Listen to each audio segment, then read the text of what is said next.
You are not tired. You are not burned out. You are not uninspired. You are chemically subdued. Look at your day. Really look at it. You wake up, and before your feet even touch the floor, you have already flooded your brain with enough information and stimulation to last a medieval peasant a lifetime. You scroll, you check, you refresh, you seek the hit. By the time you actually start your work, your motivation is already gone. It didn't vanish into thin air. You spent it. You traded your drive for a cheap, digital sensation that you won't even remember 10 minutes from now. This is the modern trap. We are the most stimulated generation in human history, yet we are the most bored. We have access to infinite knowledge, yet we cannot focus long enough to read a single page. You feel a constant, low-level anxiety, a buzzing in the background of your mind that screams for something to happen. You are drowning in an ocean of pleasure, yet you are starving for satisfaction. Most people think they have a discipline problem. They think they are lazy. They look at their lack of progress and label it a character flaw. They are wrong. You do not have a character flaw. You have a biological malfunction. Your reward system, the very engine of your evolution designed to make you hunt, build, and conquer, has been hijacked. You are not driving the car anymore. The addiction to comfort is driving, and it is driving you straight off a cliff. This audiobook is not a gentle suggestion. It is an intervention. We are going to dismantle the mechanisms that keep you sedated. We are going to explore the concept of the dopamine diet. This is not about becoming a monk or living in a cave. It is about reclaiming your biology. It is about resetting your brain's baseline so that hard work feels good again. It is about making the mundane fascinating and the difficult achievable. We will walk through the science of why you feel this way, but we will not stay there. We will move quickly into the tactical warfare of reclaiming your attention. You will learn how to endure the silence. You will learn how to sever the connection to the digital IV drip that has been feeding you apathy. If you are listening to this, you know deep down that you are capable of more. You can feel the gap between who you are and who you could be. That gap is filled with cheap dopamine. We are going to clear it out. Before we begin this descent into the rewiring of your mind, I have a request. If you are ready to stop drifting and start commanding your own life, and if you find value in this content, please like this video and subscribe to the Premier Audiobooks. It is a small action, but it signals to your own mind and to us that you are here to do the work. The road ahead requires courage. It requires you to face the one thing you have been running from, your own undistracted mind. The fog you are living in is not permanent. It is a choice. And right now, in this moment, you are going to choose to walk out of it. Forget what you think you know about motivation. Motivation is not a lightning strike of inspiration. It is a biological resource, and yours has been stolen. It is time to take it back. Welcome to the Dopamine Diet. Chapter 1. The Chemical Leash. Why is it so hard to do the things that make your life better? You know exactly what needs to be done. The list is in your head. You know that if you sat down and worked for 3 focused hours, your financial reality would change. You know that if you went to the gym, your body would feel stronger. You know that if you picked up a book instead of your phone, your mind would sharpen. The logic is sound. The roadmap is clear, yet you find yourself stuck in a state of suspended animation. You are physically capable of movement, but mentally, you are paralyzed. You sit there, watching time bleed away, feeling a growing pit of guilt in your stomach, yet you do not move. You tell yourself, I'll start in 5 minutes. But 5 minutes turns into an hour turns into an evening. The evening turns into a wasted life. Most people look at this paralysis and call it laziness. They look at a person who cannot self-start and they label them as unmotivated or undisciplined. You might have even labeled yourself this way. You look in the mirror and see someone who lacks the willpower gene. You think you are broken. But you are not broken. You are functioning exactly the way your biology was designed to function. The problem is not your character. The problem is that you are an ancient biological machine operating in an environment that you were never meant to inhabit. You are a hunter-gatherer living in a casino, and the house is winning. To understand why you cannot focus, we must first strip away the myths about passion and drive. We need to talk about the chemical currency that rules your life. We need to talk about dopamine. Pop psychology has done a terrible job of explaining this molecule. You've probably heard that dopamine is the pleasure molecule. You eat a piece of chocolate, you get dopamine, and you feel good. That is a gross oversimplification. Dopamine is not the molecule of pleasure. It is the molecule of pursuit. It is the molecule of more. In the wild, thousands of years ago, survival was difficult. Food was scarce. Mates were hard to find. Information was critical. To ensure you didn't just sit under a tree and starve to death, nature installed a driver in your brain. When you saw a berry bush in the distance, your brain released dopamine. That release didn't give you satisfaction. It gave you the energy to walk toward the bush. It created a sensation of craving, a psychological itch that could only be scratched by action. Dopamine is the fuel that pushes the animal to hunt, to build, and to reproduce. It is the biological mechanism that makes effort feel possible. Without dopamine, you wouldn't just be lazy, you would starve. In experiments where rats have their dopamine receptors blocked, they will not walk 2 inches to eat food. They will simply sit there and die of hunger, even if the food is right in front of their nose. They still enjoy the food if you put it in their mouth, but they have no drive to get it. Does that sound familiar? You have the capacity to enjoy success. You would love the feeling of having a completed project, a fit body, or a clean house, but you cannot generate the drive to bridge the gap between where you are and where you want to be. You are the rat with the blocked receptors. But here is the twist. Your receptors aren't blocked because of a disease. They're blocked because you have bombarded them into submission. We live in an era of super stimuli. For the vast majority of human history, if you wanted a dopamine spike, you had to work for it. You had to hunt the animal. You had to build the shelter. You had to court the partner. The reward was always preceded by effort. The cost of dopamine was friction. Today, the friction is gone. You have a device in your pocket that delivers high-definition novelty at the swipe of a finger. You have access to food that is engineered by scientists to hit the bliss point of sugar and fat, delivering a caloric payload that your ancestors wouldn't see in a month. You have video games that simulate the thrill of war and conquest without you ever leaving your chair. You have pornography that offers the visual stimulus of hundreds of potential mates without the risk of rejection or the effort of courtship. These are super stimuli. They mimic the rewards of survival, but they are hyper-concentrated.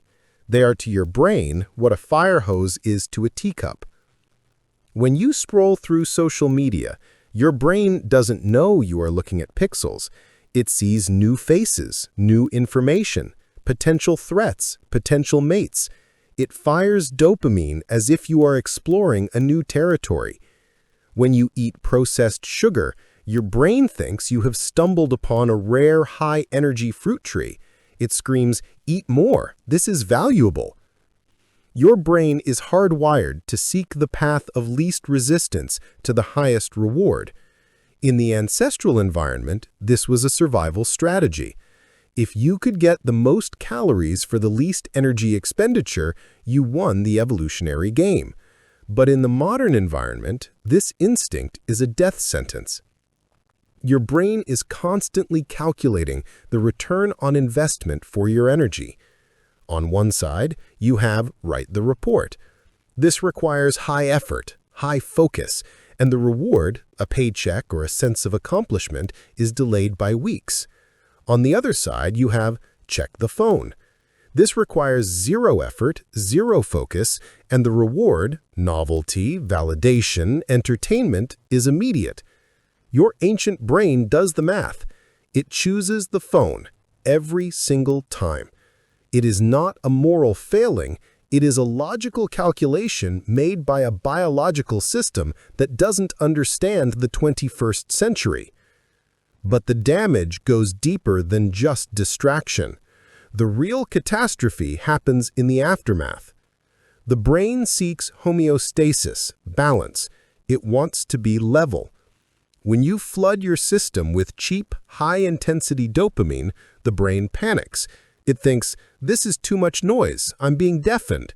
To protect itself, it downregulates your dopamine receptors. It effectively turns down the volume knob on your motivation system.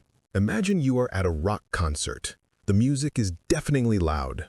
To cope, your ears temporarily reduce their sensitivity. When you walk out of the concert into the quiet street, you can't hear normal conversation. Everything sounds muffled. This is what you have done to your life. By constantly exposing yourself to the rock concert of social media, junk food, and cheap entertainment, you have deafened your brain to the quiet rewards of normal life. Reading a book feels impossibly boring because it doesn't have flashing lights and comment sections. Working on a spreadsheet feels like torture because it doesn't offer immediate feedback. A conversation with a friend feels slow because you can't swipe to the next topic. This is the state of the modern mind. High tolerance, low sensitivity. You need extreme stimulation just to feel okay. And when you try to do something normal, something that requires patience and low stimulation effort, you feel a physical repulsion. Your brain screams, "This is boring. Where is the hit?" This is the chemical leash. You think you are making choices, but you are not. You are being yanked around by your cravings. You are like a puppet on a string, dancing to the tune of algorithms and engineers who know exactly how to hack your biology. Every time you feel that twitch in your hand to check your notifications, that is the leash pulling tight. Every time you abandon a difficult task to go watch a video, that is the leash snapping you back into line. The most dangerous part of this trap is that it feels like freedom. You think, I'm doing what I want. I'm relaxing. I'm enjoying myself. But true freedom is the ability to choose the difficult thing when it matters. True freedom is the ability to direct your attention where you decide, not where a flashing screen demands. If you cannot sit in a room alone for 30 minutes without reaching for a distraction, you are not free. You are an addict. And like any addict, you are experiencing the law of diminishing returns. Think back to when you first started using your current vices. Maybe video games used to be genuinely thrilling. Maybe social media used to feel like connection. But now, be honest. Do you actually enjoy the 3 hours you spend scrolling on TikTok? Do you feel recharged? Do you feel joy? No, you feel a numbness. You are zombie scrolling. You are not looking for pleasure anymore. You are looking for relief. You are consuming just to feel normal, just to keep the boredom at bay. You are chasing the dragon, but the dragon is getting faster and you are getting slower. This is the gray world effect. When your dopamine baseline is wrecked, the world loses its color. You lose your zest for life. You stop having hobbies. You stop having big dreams because the energy required to dream feels too expensive. You settle for a small, muted existence, illuminated only by the blue light of a screen. This affects your confidence too. Every time you set a goal and fail to pursue it because you got distracted, you lose trust in yourself. You start to believe that you are incapable of change. You internalize the failure. You think, I'm just a procrastinator. But you aren't. You are just chemically exhausted. You cannot drive a car with no gas, and you cannot drive a life with no dopamine sensitivity. This is why trying harder hasn't worked for you. You are trying to use willpower to fight biology. Willpower is a muscle. It fatigues. You can white-knuckle your way through a day or two of hard work, but eventually the biological imperative will win. If your brain believes that the phone is the high-value survival tool and the work is the low-value energy waste, you will always revert to the phone. To fix this, we cannot just use tips and tricks. We cannot just download a productivity app or buy a new planner. Putting a new calendar on the wall does nothing when your brain is screaming for a hit of digital heroin. We have to go to the source. We have to cut the leash. We have to fundamentally change the way your brain values effort. We have to resensitize you to the quiet, slow burn of real achievement. We have to take you out of the casino and back into the wild. This realization is the first step. You must look at your phone, your junk food, and your bad habits not as treats or relaxation, but as parasites. They are feeding on your motivation. They are sucking the life force out of your ambition. Every hour you give to them is an hour you steal from your future self.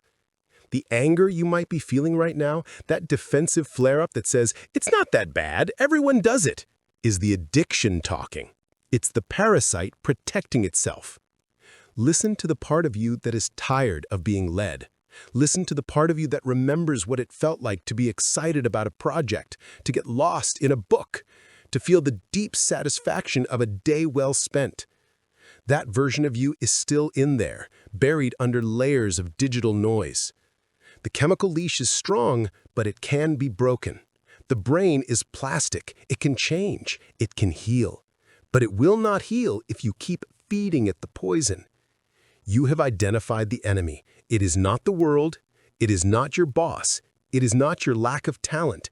The enemy is the hyperstimulated environment you have built around yourself. You are standing at a precipice.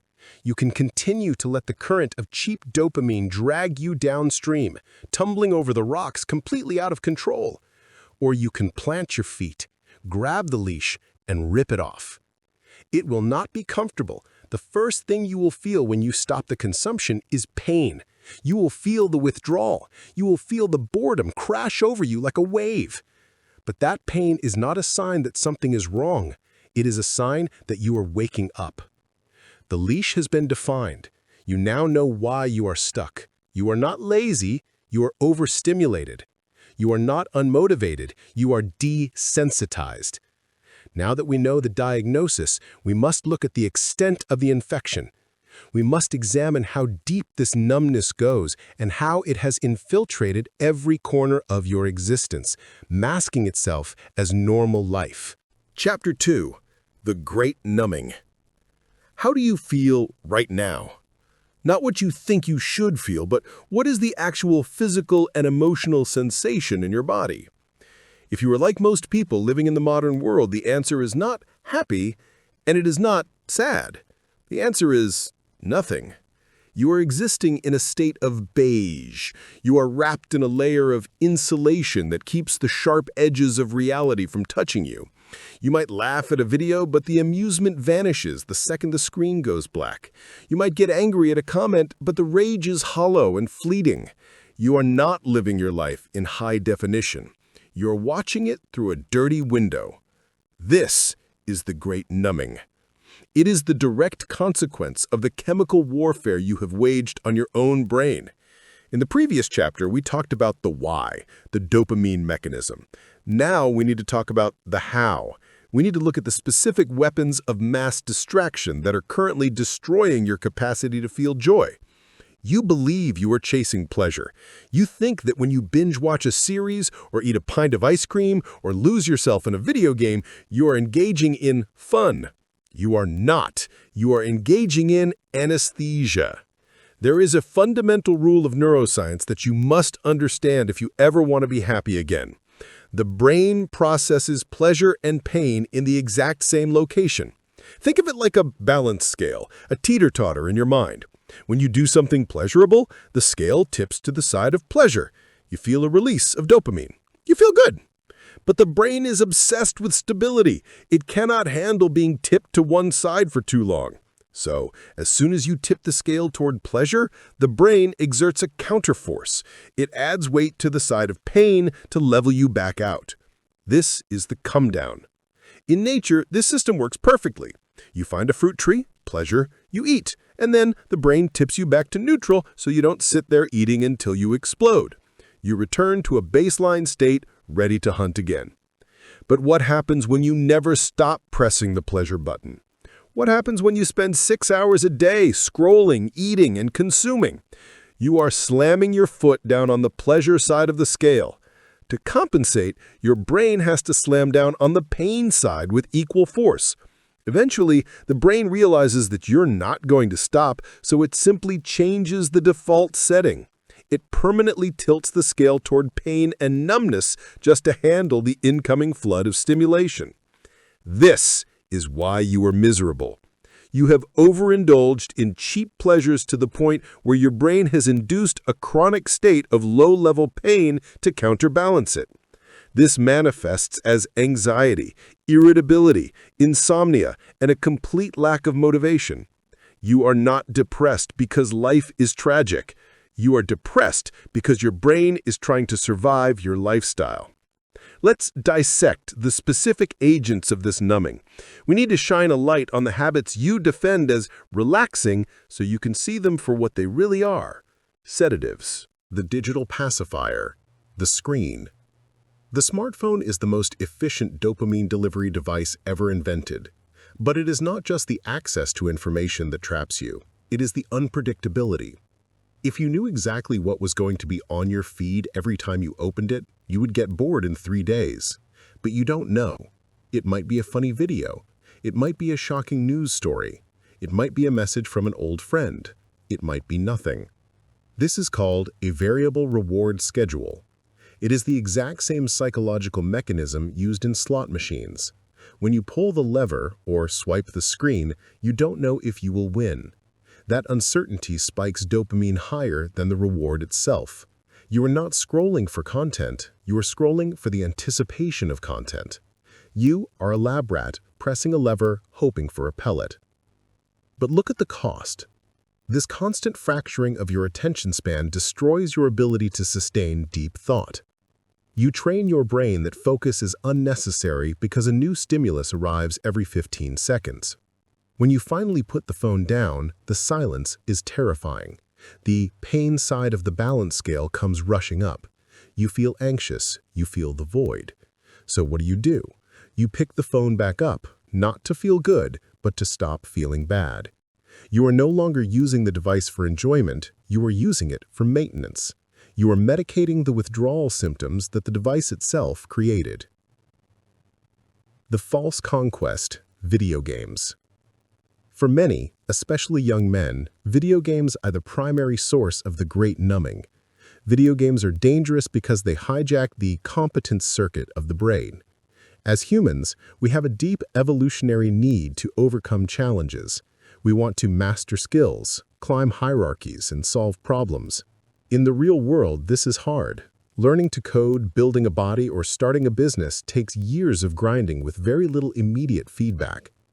Video games offer a shortcut. They provide a carefully calibrated loop of challenge and reward. You kill the monster, you get the gold. You earn the experience points, you level up.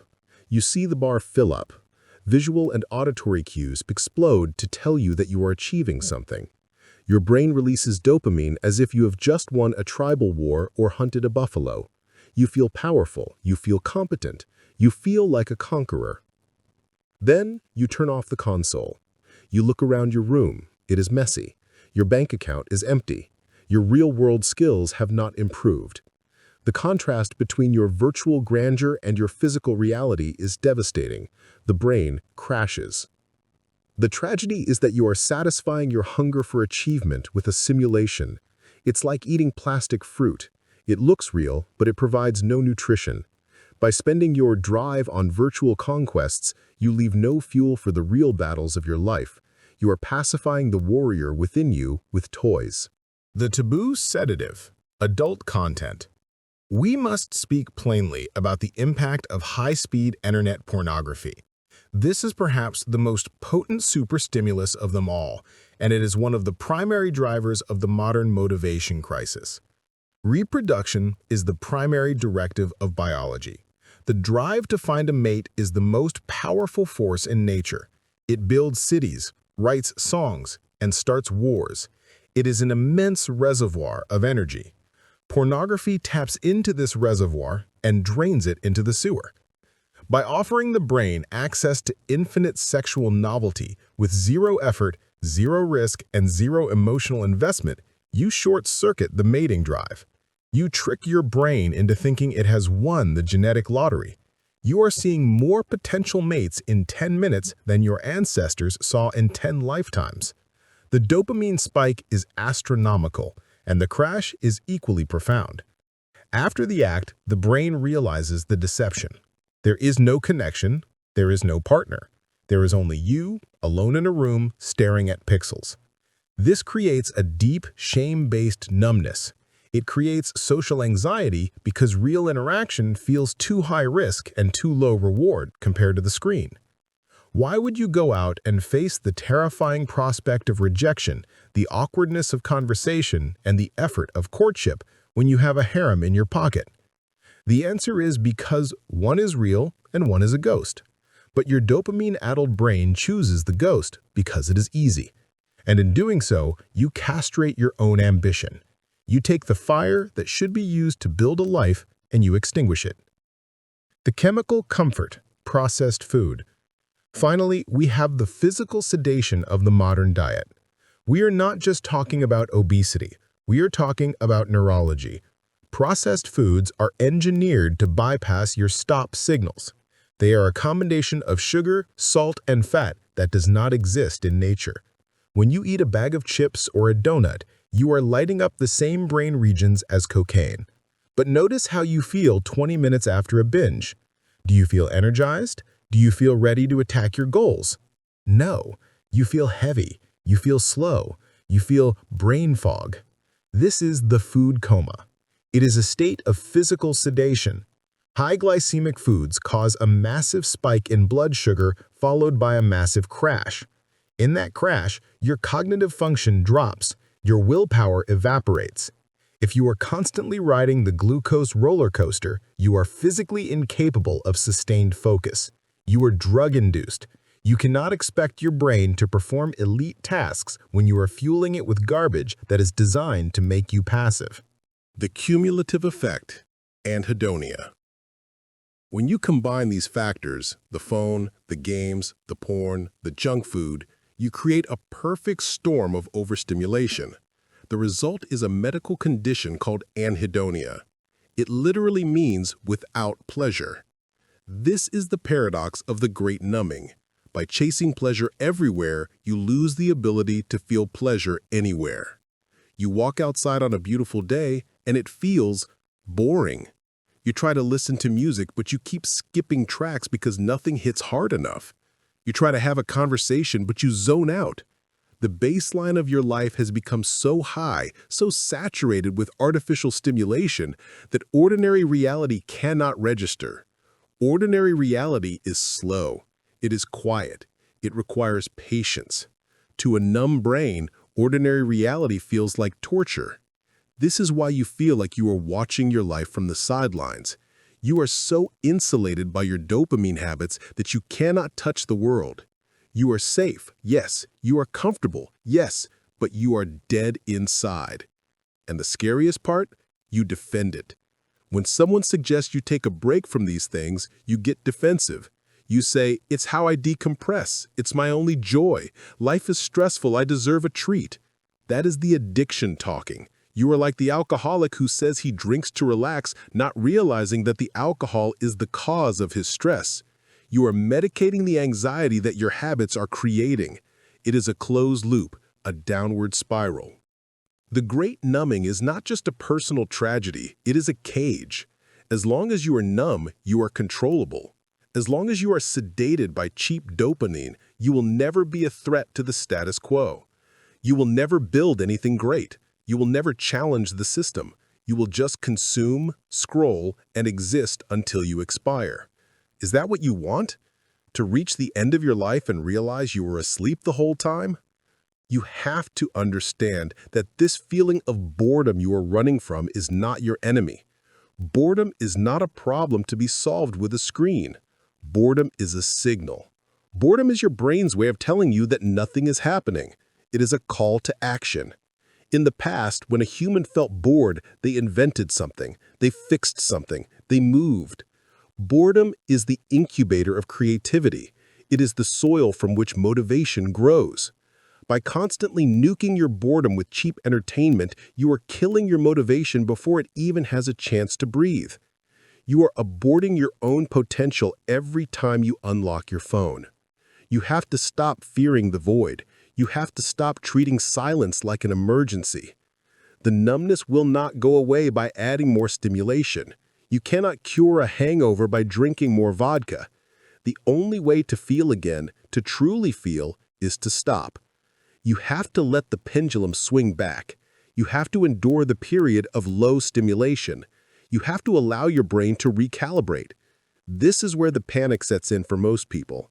The idea of sitting in a room with no phone, no TV, and no junk food feels impossible. It feels like death. That fear, that is the measure of your addiction. If the thought of being alone with your own mind terrifies you, then you are in a desperate situation. But it is a situation you can fix. The great numbing is reversible. Your brain is resilient. It wants to heal. It wants to taste the sweetness of an apple again. It wants to feel the thrill of a sunset again. It wants to feel the deep satisfaction of hard work again. But you have to give it a chance. You have to clear the noise. In the next chapter, we're going to count the cost. We're going to look at what this numbness has actually stolen from you. We're not just talking about lost hours. We're talking about the compounding interest of mediocrity. We're going to look at the life you could have had by now and the gap that exists between that person and you. It will be painful, but pain is better than numbness. Pain means you are waking up. Chapter 3. The Invisible Tax. If someone reached into your bank account every morning and stole 30% of your money, what would you do? You would be furious. You would call the police. You would hunt them down.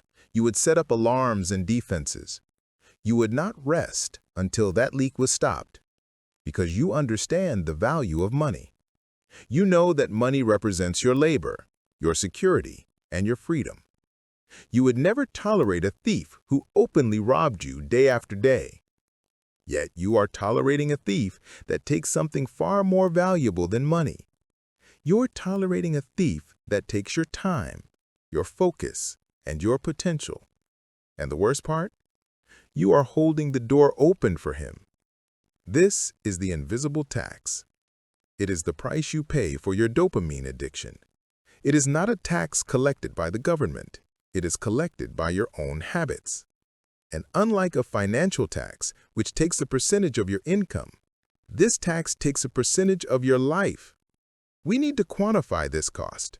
We need to stop talking about distraction as a minor nuisance, like a fly buzzing around your head, and start seeing it for what it is: a hemorrhage. You are bleeding out. You are losing the most critical resource you possess, and you are doing it with a smile on your face. Let's look at the math.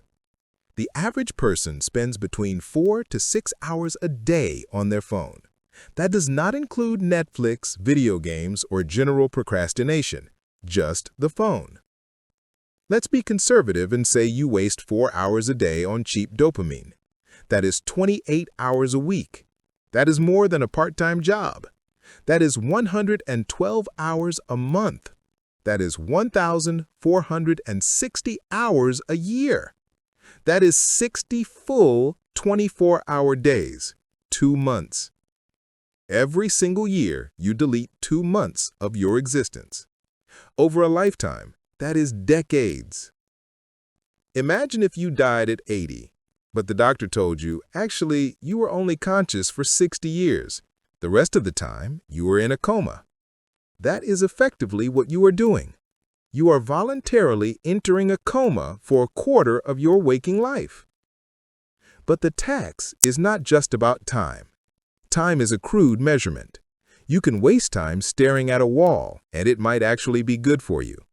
The real tax is on your capacity.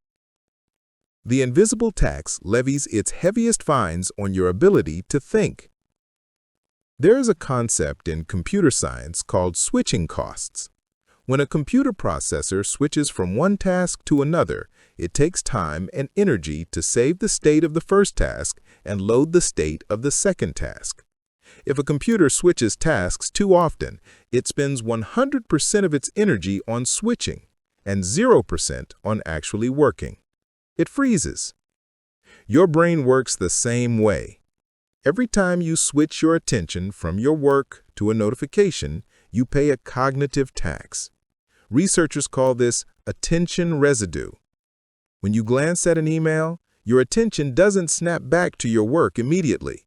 A part of your brain remains stuck on that email for up to 20 minutes. You are physically looking at your work, but your processing power is running at 60%. Now, consider how often you switch. You check your phone every 15 minutes. That means you are never operating at full capacity. You are perpetually in a state of cognitive residue. You are trying to run a marathon with a 50-pound weight vest strapped to your chest. This is why you feel stupid. This is why complex problems feel impossible. It's not that you lack intelligence. It's that you are never allowing your intelligence to gather enough momentum to break through the wall. You are constantly interrupting your own brilliance. Think about the projects you have abandoned, the business you wanted to start, the language you wanted to learn, the instrument you wanted to play. Why did they fail? You will tell yourself it was lack of time. That is a lie. You had the time. You spent it on the tax. You paid it to Zuckerberg. You paid it to Netflix. You paid it to the infinite scroll. The tax is the difference between the person you are and the person you could be. Imagine a version of yourself that didn't pay this tax. Imagine a version of you that could sit down for 4 hours of deep, unbroken work every single morning. In 1 year, that version of you would be unrecognizable to your current self. That version of you would be proficient in a new skill, wealthier, and sharper. The gap between you and that version of yourself is the invisible tax. And the gap is widening every single day. Compound interest works both ways. Knowledge compounds, skills compound, but distraction also compounds.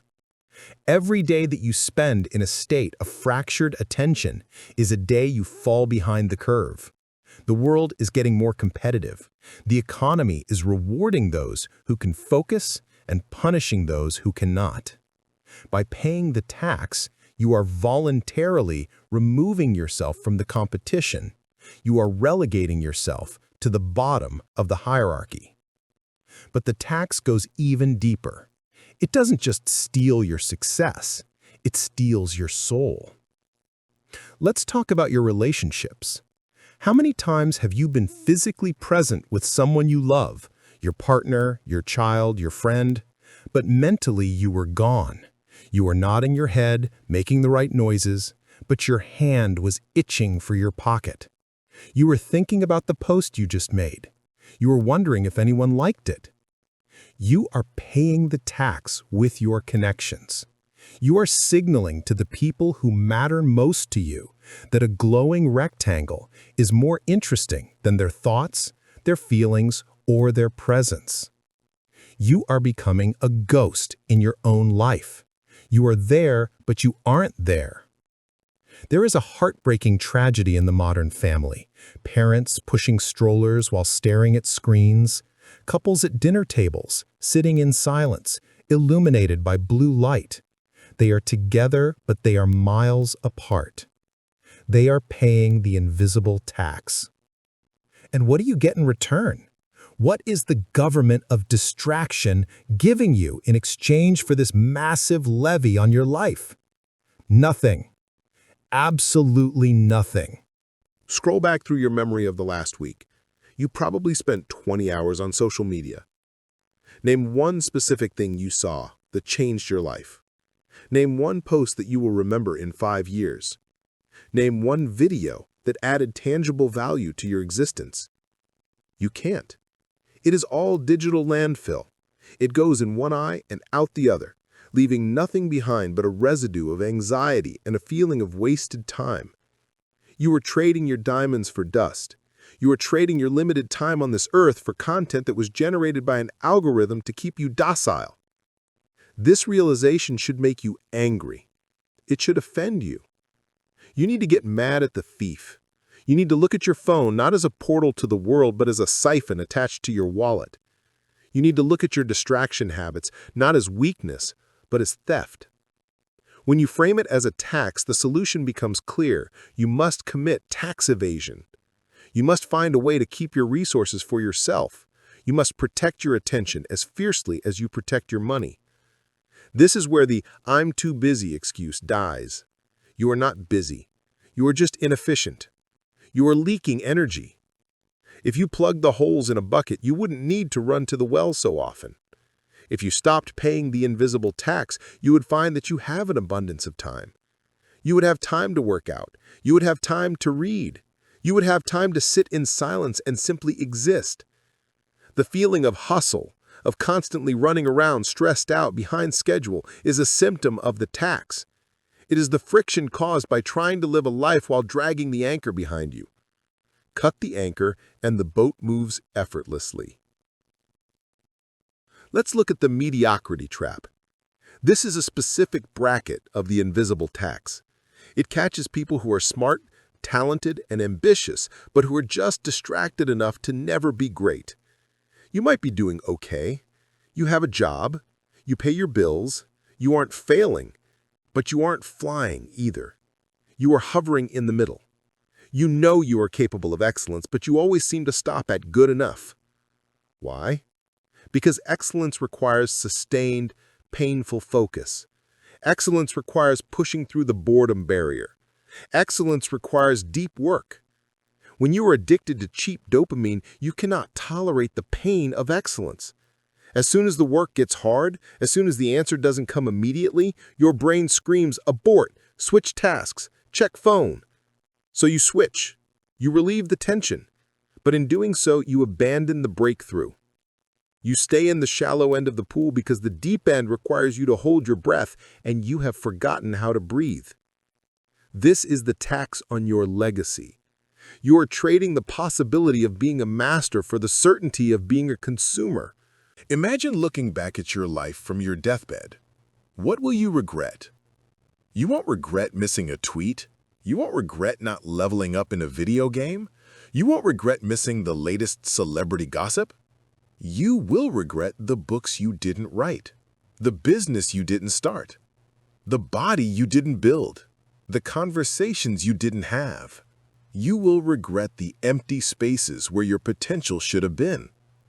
You will realize too late that you had the raw materials to build a cathedral, but you spent your life building a shack because you kept selling the bricks for candy. The invisible tax is cumulative. The hours you waste today are not just hours. They are the foundation of your future. If you build on a cracked foundation, the house will not stand. The anxiety you feel, that is your subconscious doing the accounting. It knows you were in the red. It knows you were spending more than you were earning. It is screaming at you to stop the bleeding. Listen to that anxiety. It is not a disorder. It is a warning system. It is telling you that the tax rate is too high. It is telling you that you are going bankrupt spiritually and intellectually. We are about to move into the solution phase. We are about to discuss the dopamine diet and the detox process. But before we do, you must accept the gravity of your situation. You cannot casually try to fix this. You cannot just try to be on your phone less. That is like trying to put out a forest fire with a water pistol. You need a radical restructuring of your values. You need to decide right now that your attention is your property. You need to decide that you were done paying the tax. You have to be willing to be the odd one out. You have to be willing to be the person who sits in a waiting room and stares at the wall instead of a screen. You have to be willing to be the person who doesn't reply to a text instantly. You have to be willing to be boring by society standards so that you can be fascinating by your own. The cost of the dopamine diet is high. It requires discipline, discomfort, and a complete overhaul of your daily routine. But the cost of not doing it? The cost is everything. The cost is your life. Are you willing to keep paying, or are you ready to audit your existence? The diagnosis is complete. We have identified the chemical leash. We have explored the great numbing. We have calculated the invisible tax. You now see the matrix for what it is. You were likely feeling a mix of fear and determination. Good. Hold on to that. You will need it. The easy part is over. Understanding the problem is satisfying, but it changes nothing. Action changes things. We are now moving into the operating room. We are going to cut the addiction out. It is going to be messy. It is going to be hard. But on the other side of this detox is a level of clarity and power that you haven't felt since you were a child. Get ready. The free ride is over. It's time to pay the price of freedom. Chapter 4. Severing the Connection. We are done with the diagnosis. You know the science, you know the cost, you know why you feel empty, anxious, and stuck. The time for analysis is over. Now, we pick up the scalpel. This chapter is not about tips to reduce your screen time. It is not about trying to be better. It is about a surgical removal of the inputs that are destroying your life. We are going to sever the connection between your brain and the sources of cheap dopamine. I need you to understand one thing before we begin. Moderation is a myth for the addict. You cannot tell an alcoholic to just drink less. You cannot tell a gambling addict to just play a few hands. Their brains are wired to consume until destruction. If you are listening to this, you have likely tried moderation. You tried to limit your scrolling to 30 minutes. You tried to eat just one cookie. You tried to play video games only on weekends. And you failed every single time. Why? Because you are trying to negotiate with a biological hijacker. You are trying to use willpower against a system designed to bypass willpower. To fix your motivation, you don't need moderation. You need a reset. You need to go to zero. You need to starve the parasite so that the host can live. We are going to implement the dopamine detox. This is a structured protocol designed to bring your dopamine receptors back to baseline sensitivity. We are going to remove the superstimuli so that normal life becomes interesting again. There are 3 levels to this process. You must choose your level, but I strongly suggest you start with the hardest one to shock your system into compliance. Level 1, the 24-hour hard reset. This is the emergency brake. If you feel completely out of control, if your brain fog is so thick you can't think, you need this. For 24 hours, you will consume nothing but the essentials of survival. Here are the rules. No electronics, no phone, no computer, no TV, no console. Turn them off and put them in a drawer. No reading. Yes, even books. We want to starve the brain of all input. No music or podcasts. No external voices. No food or only bland, unprocessed food like rice and vegetables. No sugar, no caffeine, no alcohol. No sexual activity. No talking unless absolutely necessary. What can you do? You can drink water. You can walk. You can meditate. You can write with a pen and paper. You can stare at a wall. That's it. This sounds extreme because it is. It sounds terrifying because you are addicted. The purpose of the hard reset is to show you exactly how dependent you are. Within 2 hours, you will feel the itch. You will reach for your pocket. You will feel a phantom vibration. You will feel boredom so intense it feels like physical pain. Good. That pain is the dopamine clearing out. That boredom is your brain finally having the space to scream. During this 24 hours, you will likely have an epiphany. When you remove the noise, the signal returns. You will remember goals you forgot you had. You will feel emotions you have been suppressing. You will write down ideas that are actually good. By the end of the 24 hours, the apple you eat will taste like the best food you have ever had. The conversation you have will feel electric. You will have reset the scale. Level 2. The 7-day calibration. The hard reset is a shock tactic, but you cannot live there forever. Level 2 is the practical implementation for a working week. Here, we categorize your inputs into 3 buckets: red, yellow, and green.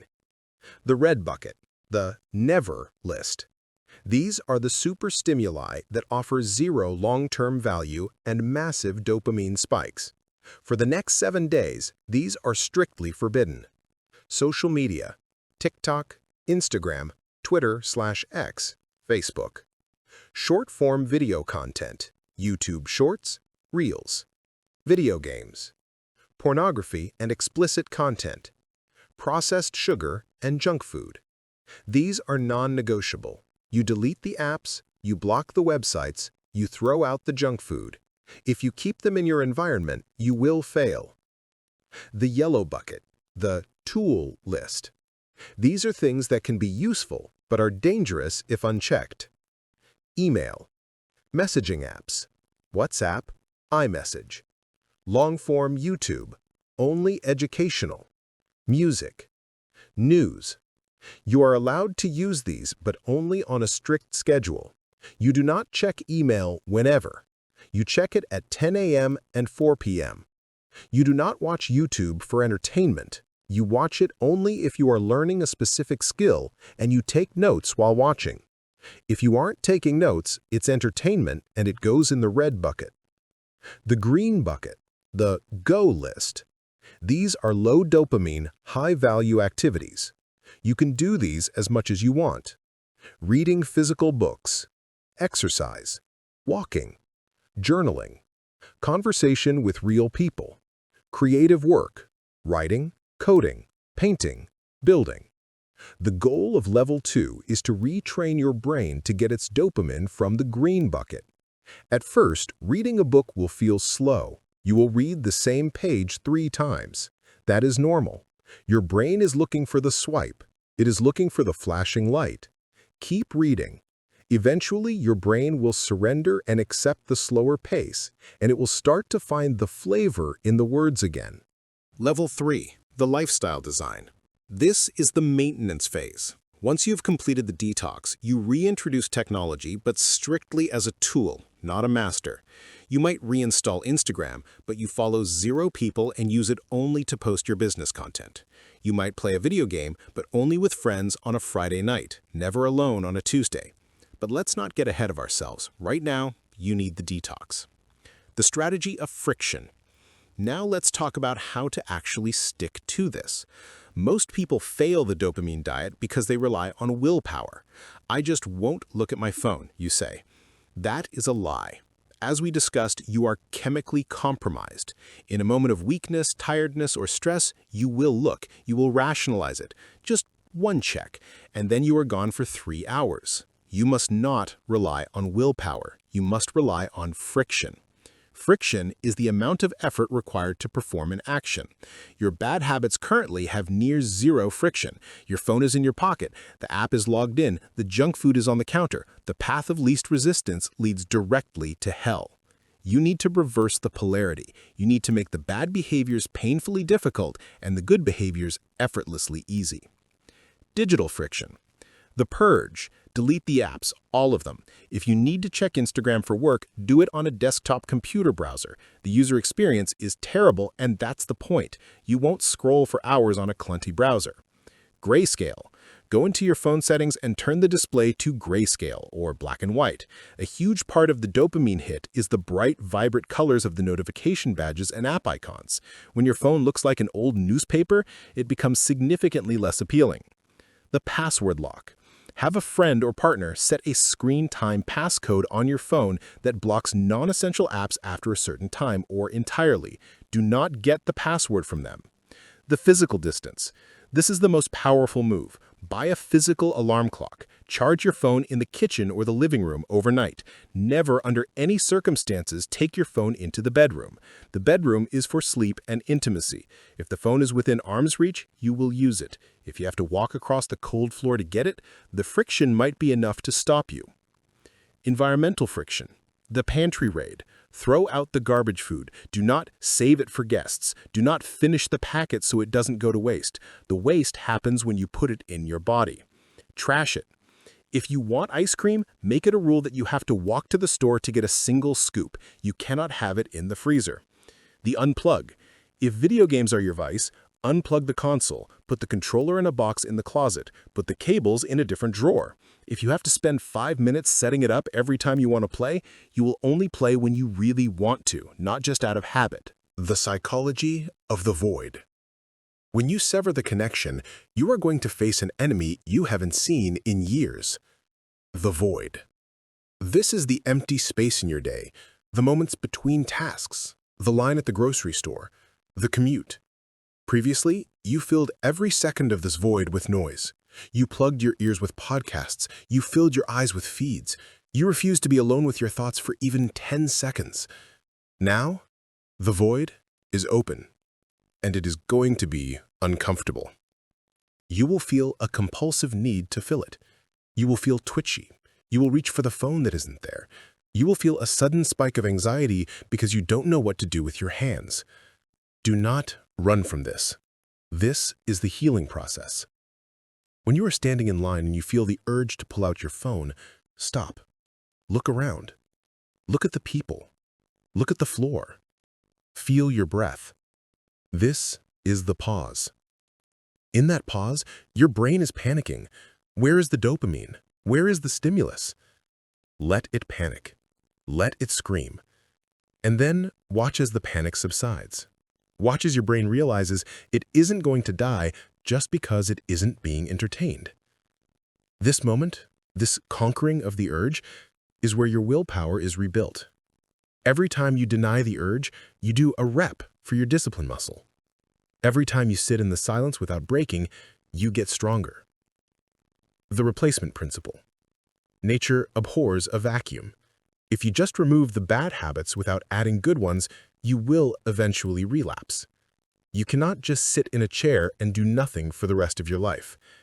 You must have a plan for what you will do instead.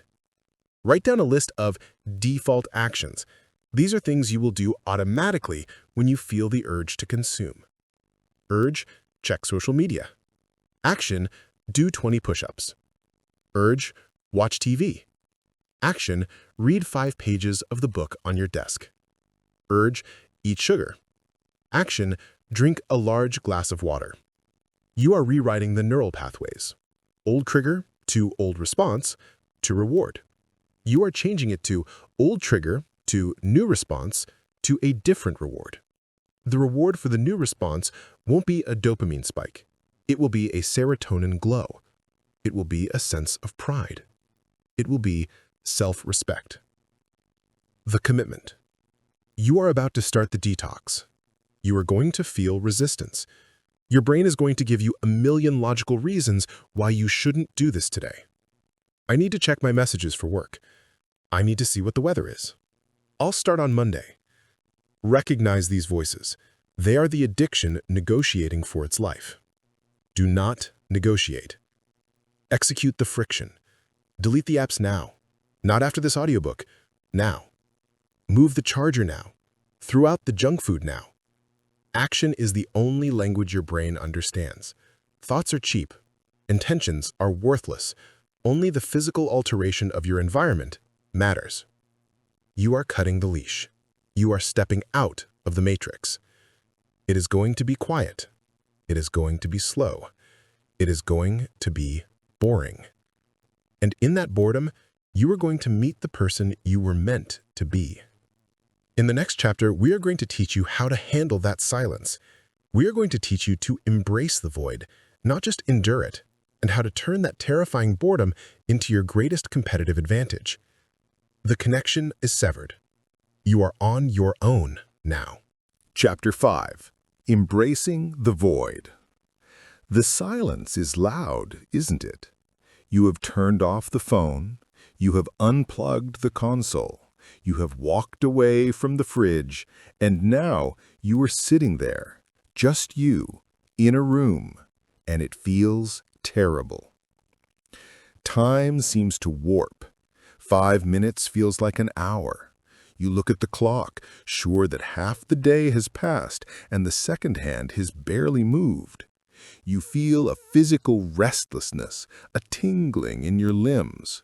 You pace around the room, you sit down, you stand up again. You have the phantom sensation of your phone vibrating in your pocket, even though it is in the other room. Your brain is screaming at you. It is whispering, just check, just one look. What if something happened? What if you were missing out? This is stupid. This is a waste of time. You could be productive right now. Welcome to the void. This is the moment of truth. This is where 99% of people fail the dopamine diet. They reach the edge of the void, they look down into the abyss of their own unstimulated mind, and they panic.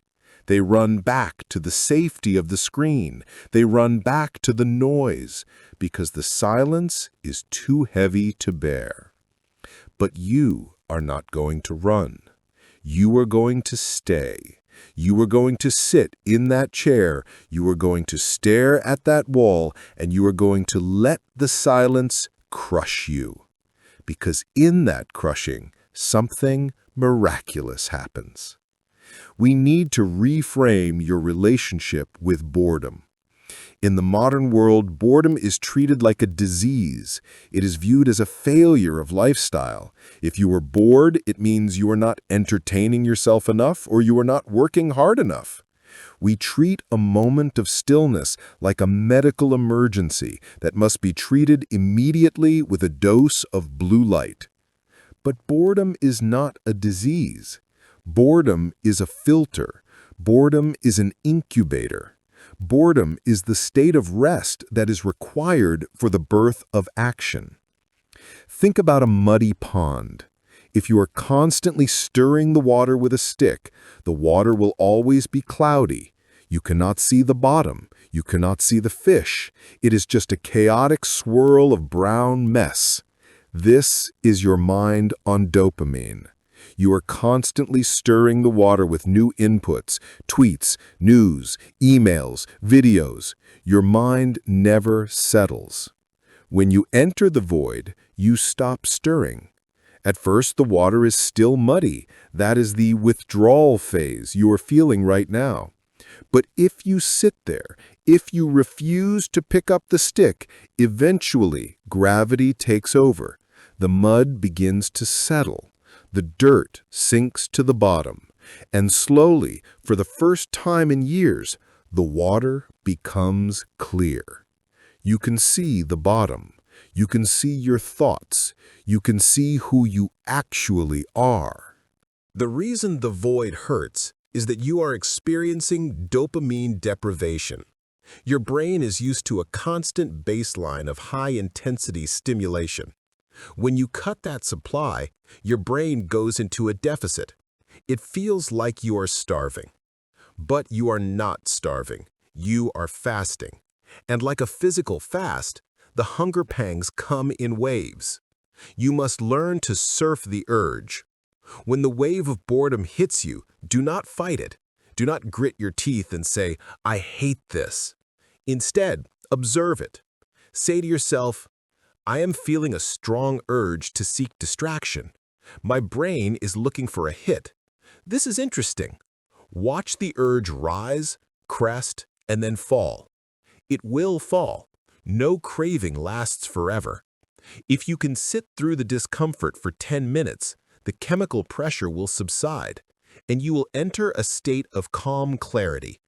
This is where the magic happens. This is the default mode network. Neuroscience tells us that the brain has two primary modes. The first is the task-positive network. This is when you are focused on a specific external task, answering an email, driving a car, scrolling a feed. The second is the default mode network. This network only activates when you are not focusing on anything. It switches on when you are daydreaming, when you are walking, when you are staring out a window. For years, you have suppressed the default mode network. You have kept your brain locked in task-positive mode, constantly reacting to external stimulation. You have never let your brain go offline to process, file, and connect the dots. The default mode network is the birthplace of creativity. It is where problem-solving happens. Have you ever noticed that your best ideas come to you in the shower, or while you are driving on a long, empty highway, or while you are washing the dishes? Why is that? It is because you are bored. You are engaged in a low-stimulation activity that allows your mind to wander. In that wandering, your brain starts making connections between disparate pieces of information. It solves problems that you couldn't solve by staring at them. When you eliminate the void, you eliminate the shower effect from your entire life. You become a machine that can process data, but you lose the ability to generate insight. By embracing the void, you're turning the default mode network back on. You are giving your subconscious permission to speak. But be warned, when the mud settles, you might not like what you see at the bottom of the pond. This is the second reason people fear the void. Distraction is a shield against emotion. Many of you use your phone to numb the pain of your reality. You scroll so you don't have to think about your failing relationship. You play video games so you don't have to think about your dead-end career. You listen to podcasts so you don't have to listen to the voice in your head that tells you are wasting your potential. When you enter the void, the shield drops. The emotions you have been repressing will come rushing up. The anxiety about your future, the regret about your past, the loneliness of your present. It will hit you all at once. This is why you reach for the phone. You aren't looking for entertainment, you are looking for anesthesia. You are looking for a way to shove those feelings back down into the darkness. But you cannot heal what you do not feel. You must let these emotions surface. You must sit in the chair and let the wave of regret wash over you. It will be painful. You might cry. You might feel a tightness in your chest. Good. Feel it. That pain is real. That pain is data. Your emotions are trying to tell you something. The anxiety is telling you that your life is off track. The regret is telling you that you have unfinished business. The loneliness is telling you that you need to connect with people, not pixels. By numbing yourself, you have been killing the messenger. You have been ignoring the warning lights on your dashboard. In the void, you are forced to confront the truth of your life, and that confrontation is the fuel for change. Real motivation, the kind that lasts for decades, not days, is often born from pain. It is born from the realization that I cannot live like this anymore. You will never reach that realization if you are constantly medicating yourself with TikToks. You need to get angry at your mediocrity. You need to get sad about your wasted time. You need to feel the weight of it. Because only when the weight becomes unbearable will you finally stand up and throw it off. So, how do you practically do the void? You do not need a monastery. You do not need a retreat in the mountains. You can do it right here, right now. Practice 1. The morning stare. Tomorrow morning, when you wake up, do not touch your phone. Do not turn on the news. Make a cup of coffee or tea. Then, go sit by a window. And do nothing. Drink your coffee. Look at the street. Look at the sky. Watch the steam rise from the cup. Sit there for 20 minutes. Your brain will itch. It will say, "This is boring. I should be checking email." Let it itch. In those 20 minutes, you are setting the tone for the day. You are telling your brain, "I am the master here. I decide when we consume." We do not start the day in reaction mode. You will find that after the initial discomfort, a sense of peace descends. You will notice things you usually miss, the way the light hits the floor, the sound of birds. You are resensitizing yourself to the world. Practice 2. The silent walk. Go for a walk.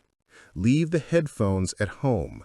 No music, no audiobooks, no podcasts. Just you and the sound of your footsteps. Walk for 30 minutes. At first, your mind will race. It will replay arguments. It will worry about bills. But keep walking. Eventually, the rhythm of your body will calm the chaos of your mind. You will enter a flow state. This is how the great thinkers of history operated. Nietzsche, Kant, Beethoven, Steve Jobs, they were all obsessive walkers. They didn't walk to burn calories, they walked to think. They understood that the motion of the body unlocks the motion of the mind. If you walk with a podcast in your ears, you're just moving your body while your mind remains a consumer. Take the inputs out. Let your mind be a creator. Practice 3. Solitude deprivation. We are suffering from solitude deprivation. We are never alone. Even when we are physically alone, we are digitally connected to billions of people. You must carve out periods of true solitude. Go to a restaurant and eat lunch alone without your phone. Just eat. Taste the food. Look at the people around you. Sit on a park bench and just watch. This is how you rebuild your attention span. Attention is a muscle. Every moment you spend resisting the urge to pull out your phone is a repetition on the bench press of your mind. When you can sit in a room alone for an hour and be perfectly content, you become dangerous. You become dangerous because you are no longer dependent on the world to entertain you. You are no longer a slave to the algorithm. You are self-contained. You have conquered the need for constant validation. And here's the paradox. When you stop needing the world to entertain you, you become infinitely more interested in the world. When you aren't looking for a dopamine hit, you start to see the nuance. You start to see the beauty in the mundane. A conversation with a stranger becomes fascinating because you are actually listening, not just waiting for your turn to speak or checking your watch. A book becomes a portal to another universe because you have the patience to sink into it. Work becomes satisfying because you can stay with a difficult problem long enough to crack it. The void is not empty. The void is full. It is full of your potential. It is full of the ideas you haven't had yet. It is full of the strength you didn't know you possessed. But you have to pay the toll to enter. The toll is boredom. The toll is the initial period of withdrawal and discomfort. You have to be willing to be the person who stares out the window. You have to be willing to look weird to a culture that is obsessed with constant activity. Let them run around. Let them scroll. Let them burn out. You are doing something different. You are slowing down so you can speed up. You are pulling back the arrow on the bowstring. The further you pull back, the deeper you go into the void, the farther the arrow will fly when you finally release it. Do not fill the silence. Let the silence fill you. Embrace the boredom. It is the only thing that can clean your slate. It is the only thing that can reset your baseline. When you come out of the void, and you will come out, you will not be the same person who went in. The person who went in was a frantic, anxious addict. The person who comes out will be calm, focused, and ready for war. You have severed the connection. You have sat in the darkness. You have faced the withdrawal, and you have survived. Now, the fog is lifting. The colors are coming back. Your brain is hungry, but not for junk. It is hungry for something real. It is time to feed it. It is time to reintroduce the world, but on your terms. It is time to learn how to find pleasure in the slow, quiet things that actually matter. It is time for the analog revival. In the next chapter, We will explore how to rebuild your life with slow dopamine.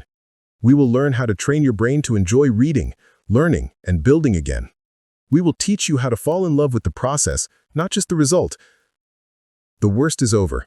The silence has done its work. Now, let's start the engine. Chapter 6. The Analog Revival. You have survived the crash. You have endured the silence of the void. The chaotic noise of the digital world has receded, leaving a ringing in your ears, but the panic is gone.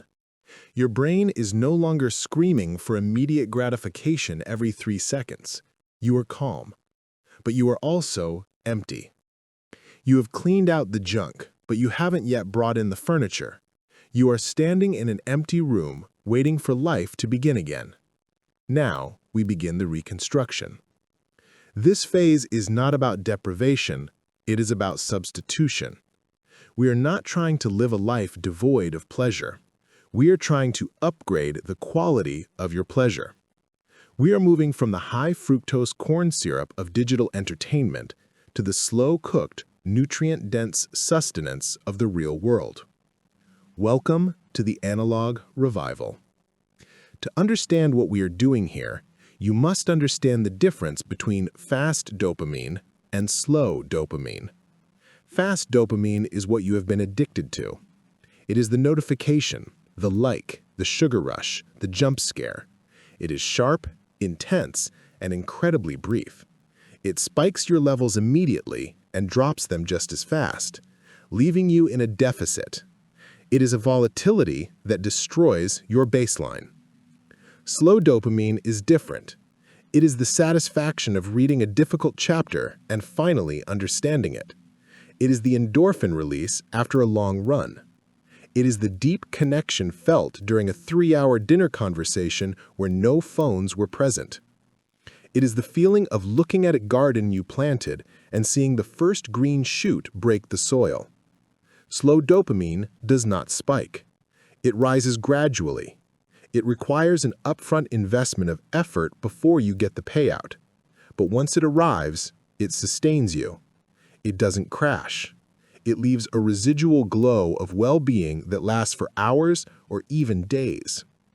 The problem is you cannot appreciate slow dopamine while you are addicted to fast dopamine. Imagine you have spent the last 10 years eating nothing but ghost pepper hot sauce. Your tongue is burned, your taste buds are fried. If someone hands you a slice of cucumber, you will say it has no taste. You will say it is like eating cardboard. The cucumber has a taste. It is crisp, fresh, and subtle. But your sensors are blown out. You lack the sensitivity to register it. The analog revival is the process of healing your mental taste buds. It is sensory resensitization. We are going to reintroduce activities that are low stimulation but high value. At first, they will feel bland. They will feel like the cucumber. But as you persist, as your brain heals, you will start to detect the nuance. You will start to find the sweetness in the struggle. The architecture of the book. The cornerstone of the analog revival is reading. I am not talking about reading tweets. I am not talking about reading headlines or blog posts. I am talking about deep, linear reading of physical books. A physical book is the ultimate anti-dopamine device. It does not flash. It does not make noise. It does not hyperlink you to a distraction. It sits there, inert, demanding that you bring your own energy to it. When you first try to read after a long period of digital addiction, it will be physically painful. You will read a paragraph and realize you have no idea what you just read. Your eyes will scan the words, but your brain will be offline. You will feel a compulsion to check your phone after every page. This is the friction barrier. You must push through this. You must force your eyes to stay on the line. You must force your brain to construct the images. When you watch a video, the imagination work is done for you. The director chose the colors, the sounds, the pacing. You are a passive recipient. When you read, you are the director. You have to build the world in your head. You have to convert black ink on wood pulp into a hallucination of reality. This is cognitive heavy lifting. But this lifting is what rebuilds your focus. Commit to reading 30 pages a day, no matter what. At first, it will take you an hour. You will be frustrated. But by day 7, something will shift. The words will start to flow. The friction barrier will dissolve, and you will find yourself falling into the page, losing track of time. This is the deep reading state. It is a form of meditation. In this state, you are rewiring your brain for long-form thought. You are training yourself to follow a complex argument from start to finish. You are training yourself to hold conflicting ideas in your mind without short-circuiting.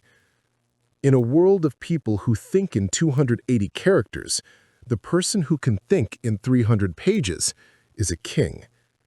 The reader possesses a depth of context that the scroller can never achieve. The scroller knows what happened, the reader knows why. The wisdom of the hand. The digital world creates a disconnect between your body and your actions. You swipe a glass screen and a pizza arrives. You press a button and a character jumps. The physical input is minimal, but the output is massive. This breaks the feedback loop of reality. It teaches you that results should be effortless. To fix this, you must engage your hands. You need tactile feedback.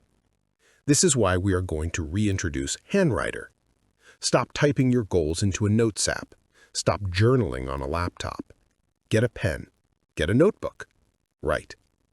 There is a direct neural link between your fingers and your brain. The act of shaping the letters, of feeling the friction of the pen on the paper, encodes the information differently. It forces you to slow down. You cannot write as fast as you think, so you are forced to curate your thoughts.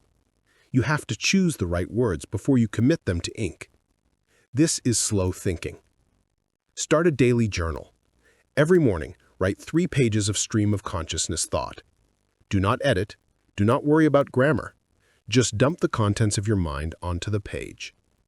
You will find that handwriting creates a sense of ownership over your life. A typed document feels temporary. A handwritten page feels permanent. It is a physical artifact of your existence. Beyond writing, look for other manual tasks. Cook a meal from scratch. Do not use a microwave. Chop the vegetables. Smell the onions. Feel the heat of the pan. Fix something in your house that is broken. Plant a garden. These activities are grounding. They pull you out of the abstract cloud of the internet and plant you firmly in the physical universe. They remind you that the world has texture, weight, and resistance. They remind you that to change reality, you must apply physical force. The restoration of nature. We evolved in forests, savannas, and valleys. Our visual cortex is designed to process the fractal patterns of nature, the leaves of a tree, the ripples of water, the shape of clouds. Modern screens are composed of Euclidean geometry, straight lines, hard angles, perfect squares. This is alien to the eye. It requires more cognitive processing power to filter out the harshness of the artificial world. This leads to directed attention fatigue. Your brain gets tired of looking at screens and concrete. Nature provides soft fascination. When you look at a fire, or a waterfall, or a forest, your attention is held, but it is not forced. You can drift. You can look away and look back. This allows your attention mechanism to recharge. You need to get outside, not to take a selfie for Instagram, not to track your steps on a smartwatch, just to be. Go to a park. Go to the woods. Look at a tree. Really look at it. Notice the texture of the bark. Notice how no 2 leaves are identical. Notice the chaotic symmetry. This sounds like hippie nonsense to the hyperlogical dopamine-addicted brain. Looking at a tree? What is the ROI of that? The ROI is sanity. The ROI is that 10 minutes of nature exposure lowers cortisol levels and restores prefrontal cortex function. It makes you smarter. It makes you calmer. When you strip away the digital layer, you realize that the physical world is incredibly high definition. A 4K screen is garbage compared to the resolution of a real forest. The refresh rate of reality is infinite. You have been living in a simulation. Step back into the base reality. The analog social network. The most tragic casualty of the digital age is conversation. We have replaced conversation with connection. We send texts, we send emojis, we comment, but we do not talk. Text is a low-bandwidth medium. It conveys information, but it strips away emotion, tone, hesitation, and body language. It strips away the humanity. A real conversation is a high-wire hacked. You have to listen. You have to read facial micro-expressions. You have to formulate a response in real time. You have to navigate the awkward pauses. This requires focus. This creates slow dopamine. During your analog revival, make a rule: no phones on the table, ever. When you are with a friend, turn the phone off. If there is a lull in the conversation, do not reach for the device. Sit in the lull. Let the silence stretch. In that silence, the conversation often goes deeper. When you remove the escape hatch of the phone, you are forced to be present. You are forced to look the other person in the eye. You will discover that most of your friends are actually just audience members for your digital performance. You will lose some people. You will realize you have nothing to say to them without a meme to share. But the relationships that survive will deepen. You will rediscover the joy of a laugh that isn't typed as LOL. You will rediscover the power of a shared moment that isn't recorded for an audience. The art of listening. Music has become background noise. We use it to fill the silence while we do other things. We listen to Spotify while we work, while we drive, while we work out. We treat art like wallpaper. Try this. Sit down on a couch, put on an album, and do nothing else. Just listen. Close your eyes. Try to pick out the bass line. Try to hear the breath of the singer. Follow the structure of the song. This is active listening. It transforms music from a passive sedative into an active experience. You will hear things in your favorite songs that you never noticed before because you were too busy scrolling while they played. You are retraining your brain to do one thing at a time. You are teaching it to extract the maximum value from a single input rather than skimming the surface of 1,000 inputs. The return of boredom's cousin, wonder. When you are constantly stimulated, you never wonder about anything. If you have a question, you Google it immediately. You get the answer, and you move on. You never let the mystery sit. In the analog world, you don't always have the answer. You look at the stars, and you wonder how far away they are. You don't pull out your phone to check Wikipedia.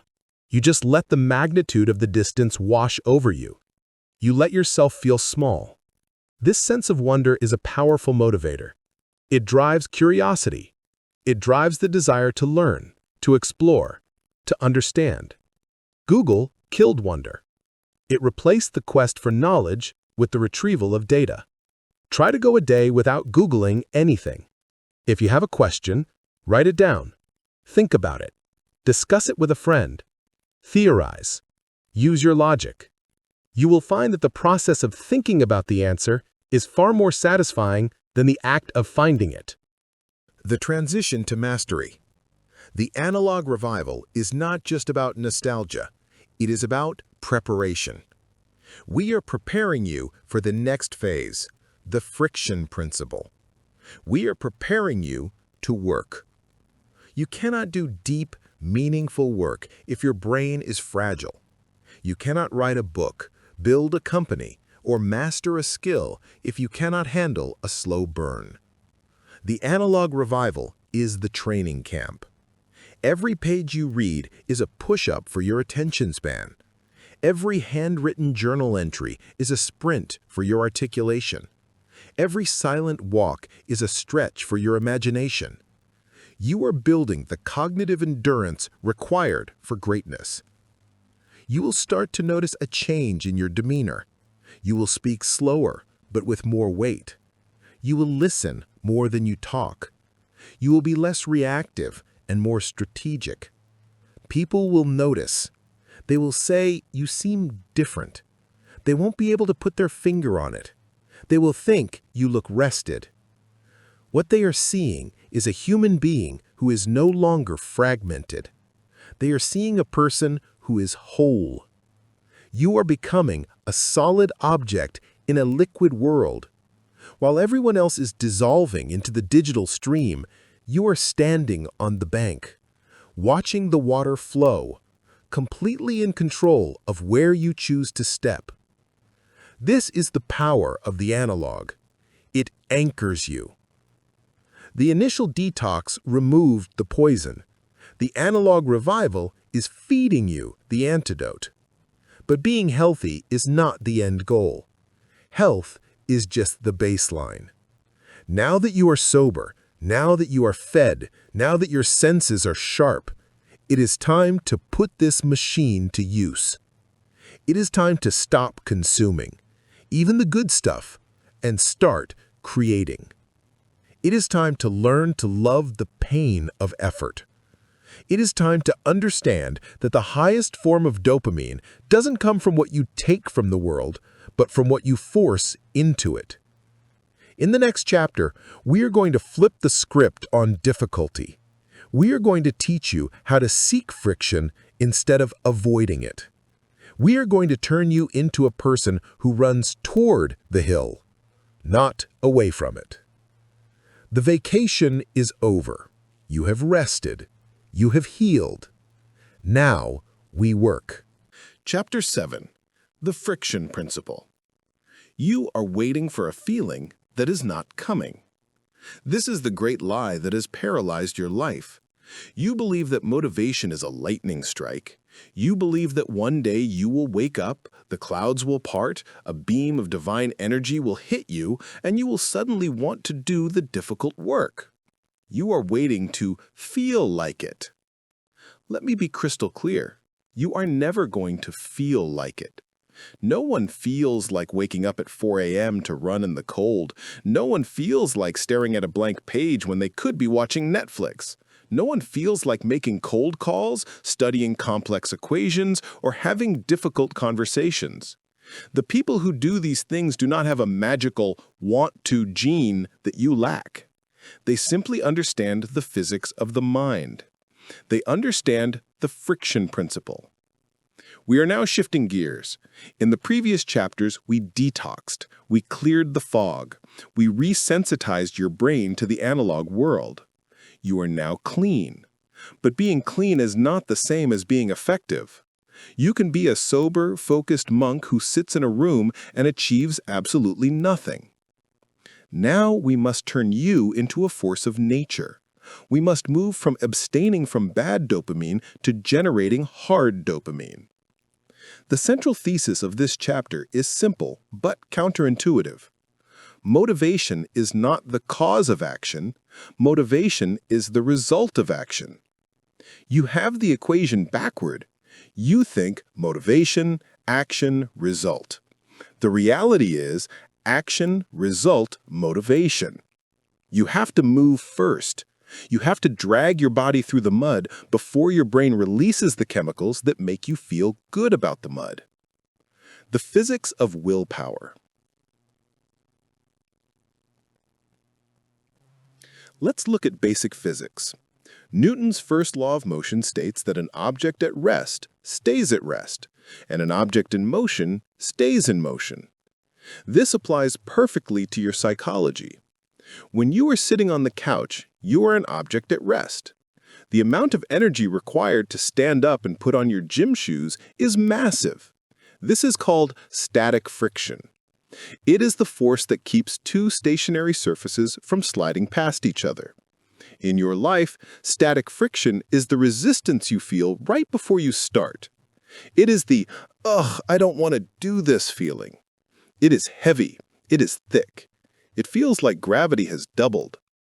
But once you are moving, once you are 10 minutes into the run or 20 minutes into the writing session, the resistance drops.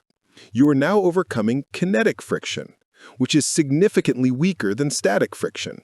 You have momentum. The mistake you make is judging the difficulty of the entire task by the difficulty of the first 2 minutes. You look at the gym workout, and you think, it is going to feel this heavy for the whole hour. No, it won't. It only feels this heavy right now because you are stationary. You are judging the race from the starting block, not from the track. The friction principle demands that you respect the start. You must understand that the first push is the only part that requires willpower. The rest requires only management. The neuroscience of hard dopamine. We have spent a lot of time talking about cheap dopamine, the instant gratification that leads to a crash. Now we must discuss its holy counterpart, hard dopamine. Hard dopamine is the reward system designed to keep you moving through pain. It is the runner's high. It is the feeling of triumph after solving a math problem that made you want to cry. It is the deep, resonant satisfaction of building a house with your own hands. Neuroscientifically, this process involves a specific part of the brain called the anterior mid-cingulate cortex, AMCC. This is a small strip of brain tissue that scientists are increasingly identifying as the seat of willpower. Here is the fascinating part. The AMCC gets larger and more active when you do things you do not want to do. If you love running and you go for a run, your AMCC doesn't grow much. It's easy for you. But if you hate running and you force yourself to go out in the rain and run 3 miles, your AMCC lights up like a Christmas tree. You are physically growing the part of your brain that controls tenacity. This is why doing hard things makes other hard things easier. If you force yourself to take a freezing cold shower in the morning, you aren't just getting clean. You are training your AMCC. You are telling your brain, I am the master here. I override the comfort signal. When you get to work later that day and you have to send a difficult email, it feels easier. Why? Because you have already flexed the muscle. You have already overcome friction once today, so the second wall looks smaller. This is the biological basis of discipline. It isn't a personality trait. It is a conditioned neural pathway. You build it by seeking friction, not avoiding it. The identity shift, consumer versus creator. The modern world is designed to remove friction. Apps are designed to be seamless. Food is fast. Delivery is instant. We worship convenience. But convenience is the enemy of greatness. When you remove friction from your life, you atrophy. A muscle that never lifts a weight shrinks. A mind that never solves a problem dulls. By constantly seeking the easiest path, you have turned yourself into a gelatinous consumer. You need to flip the switch. You need to identify as a creator.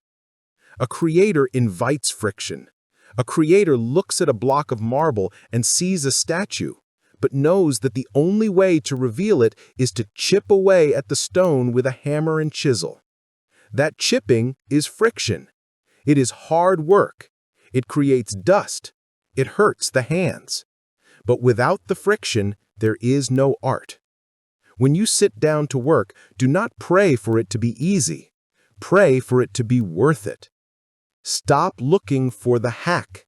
Stop looking for the secret trick to make money without working or to lose weight without being hungry. Those things do not exist. And if they did, they would leave you weak. The value is in the struggle.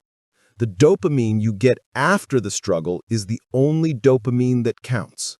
It is the only satisfaction that doesn't leave you feeling empty 10 minutes later. The wall. Every difficult task has a wall. Usually, the wall appears about 10 to 15 minutes after you start. You overcome the initial static friction, you get going, and then the novelty wears off. The work gets boring. The running gets hard. Your brain starts to negotiate. This is stupid. I'm tired. Maybe I should check my email. I've done enough for today. This is the wall. Most people hit the wall and turn around. They think the wall means they made a mistake. They think if this was the right path, it wouldn't feel this bad. Wrong. The wall is the gatekeeper. The wall is there to filter out the pretenders. If it were easy, everyone would be fit, rich, and wise. The reason they aren't is because of the wall. When you hit that moment of, I want to quit, you must reframe it. You must smile. You must say to yourself, here it is, the wall. This is where the competition quits. This is where I leave the average person behind. The pain you feel at the wall is not a stop sign. It is a growing pain. It is the sensation of your limitations stretching. If you can push past the wall, if you can just stay in the pocket for another 10 minutes, you will break through to the other side. On the other side of the wall is flow. Flow is that magical state where time disappears, where the work becomes effortless, where you're operating at peak capacity. But you cannot get to flow without paying the toll at the wall. You have to pay the friction price to enter the flow state. Tactical friction. How to trick the brain. We know that the brain wants to conserve energy. It hates friction. So how do we get it to cooperate? We have to gamify the friction. Number 1. The do it badly protocol. Perfectionism is just procrastination in a tuxedo. You don't start because you are afraid it won't be good. The friction of being perfect is too high. Lower the friction. Give yourself permission to do it badly. Don't try to write a best-selling chapter. Just write 500 words of garbage. Don't try to have the perfect workout. Just go to the gym and lift light weights for 20 minutes. By lowering the standard, you lower the static friction. You make it easy to start. And once you start, you will naturally want to improve. You can't fix a blank page, but you can fix a bad page. Motion first, quality second. Number 2, the 5-minute rule. Tell yourself you only have to do the task for 5 minutes. I will just wash 2 dishes. I will just read 1 page. I will just put on my running shoes and step outside. This is a psychological lie, but it works. Your brain looks at 5 minutes and says, okay, I can handle that. That's low cost. So it allows you to start. Once you are 5 minutes in, the kinetic friction takes over. You are already moving. You will almost always keep going. The hardest part was just the agreement to begin. Number 3, embrace the suck. The Navy SEALs have a philosophy. Embrace the suck. They know the water is cold. They know the sand chafes. They know the logs are heavy. They don't try to pretend it's fun. They don't try to visualize a warm beach. They lean into the misery. They make the misery a point of pride. When you are doing deep work and your brain feels like it is melting, don't wish it away. Lean into it. Feel the burn in your neurons. Tell yourself, this strain is me getting smarter. By accepting the friction as a necessary component of the process, you strip it of its emotional power. It stops being suffering and starts being training. The danger of false friction. Be careful. There is a trap here. It is called false friction or busy work. Sometimes we do hard things just to feel productive, even if those things don't move the needle. You might spend 5 hours organizing your desk, color-coding your files, or designing a logo for a business that doesn't exist yet. This feels like work. It has friction, but it is a distraction. It is procrastination masquerading as productivity. You are doing the easy hard thing to avoid the hard thing. The hard thing is usually the thing that involves the risk of rejection or failure. It is the sales call. It is the publishing of the article. It is the difficult conversation. Real friction is scary. False friction is just tedious. Ask yourself, am I doing this because it is necessary, or am I doing this to avoid the thing that actually matters? Always choose the friction that leads to growth, not just the friction that fills time. The compound interest of grit. Here is the good news. Friction gets lower the more you engage with it. The first time you go to the gym, it is a level 10 battle. The 50th time you go, it is a level 3 battle. The 500th time you go, it is 0. It is just who you are. This is the goal. We want to turn high-friction behaviors into automatic habits. When a behavior becomes a habit, it moves from the conscious, effortful part of the brain, the prefrontal cortex, to the automatic, procedural part of the brain, the basal ganglia. When you first learned to drive a car, it was high friction. You had to think about the pedals, the mirrors, the wheel, the blinker. It was exhausting. Now you drive home without even remembering the trip. It has become automatic. You can do the same thing with discipline. If you fight the static friction every single morning at 6 a.m. to work on your project, eventually the fight ends. Eventually, sitting down to work becomes as natural as brushing your teeth. You don't need willpower anymore. You just do it. But you have to survive the installation phase. You have to be willing to fight the battle for 60, 90, maybe 100 days before the treaty is signed. Most people quit during the installation phase. They say, "It's too hard. It's always going to be this hard." It won't be. You just haven't reached the automation point yet. The ultimate competitive advantage. Look around you. Look at the world. We are living in a society that is allergic to friction. People are softer than ever. They melt down when the Wi-Fi is slow. They quit their jobs because they feel overwhelmed by basic tasks. They cannot handle a single moment of discomfort. This is your opportunity. The bar has never been lower. If you can be the person who simply does the work when they don't feel like it, you are automatically in the top 1% of the population. You don't need to be a genius. You don't need to be talented. You just need to be the one who is friends with friction. While they are waiting for inspiration, you are working. While they are looking for the shortcut, you are taking the stairs. While they are complaining about the obstacle, you are climbing over it. This is the friction principle. It is the understanding that the obstacle is the way. The resistance is not something to be avoided. It is the raw material of your success. Stop waiting for the green light. The light is never going to turn green while you are parked. You have to take your foot off the brake, press the gas, and drive through the red. The motion creates the emotion. You are now a machine designed for effort. You understand that pain is information. You understand that the wall is a test.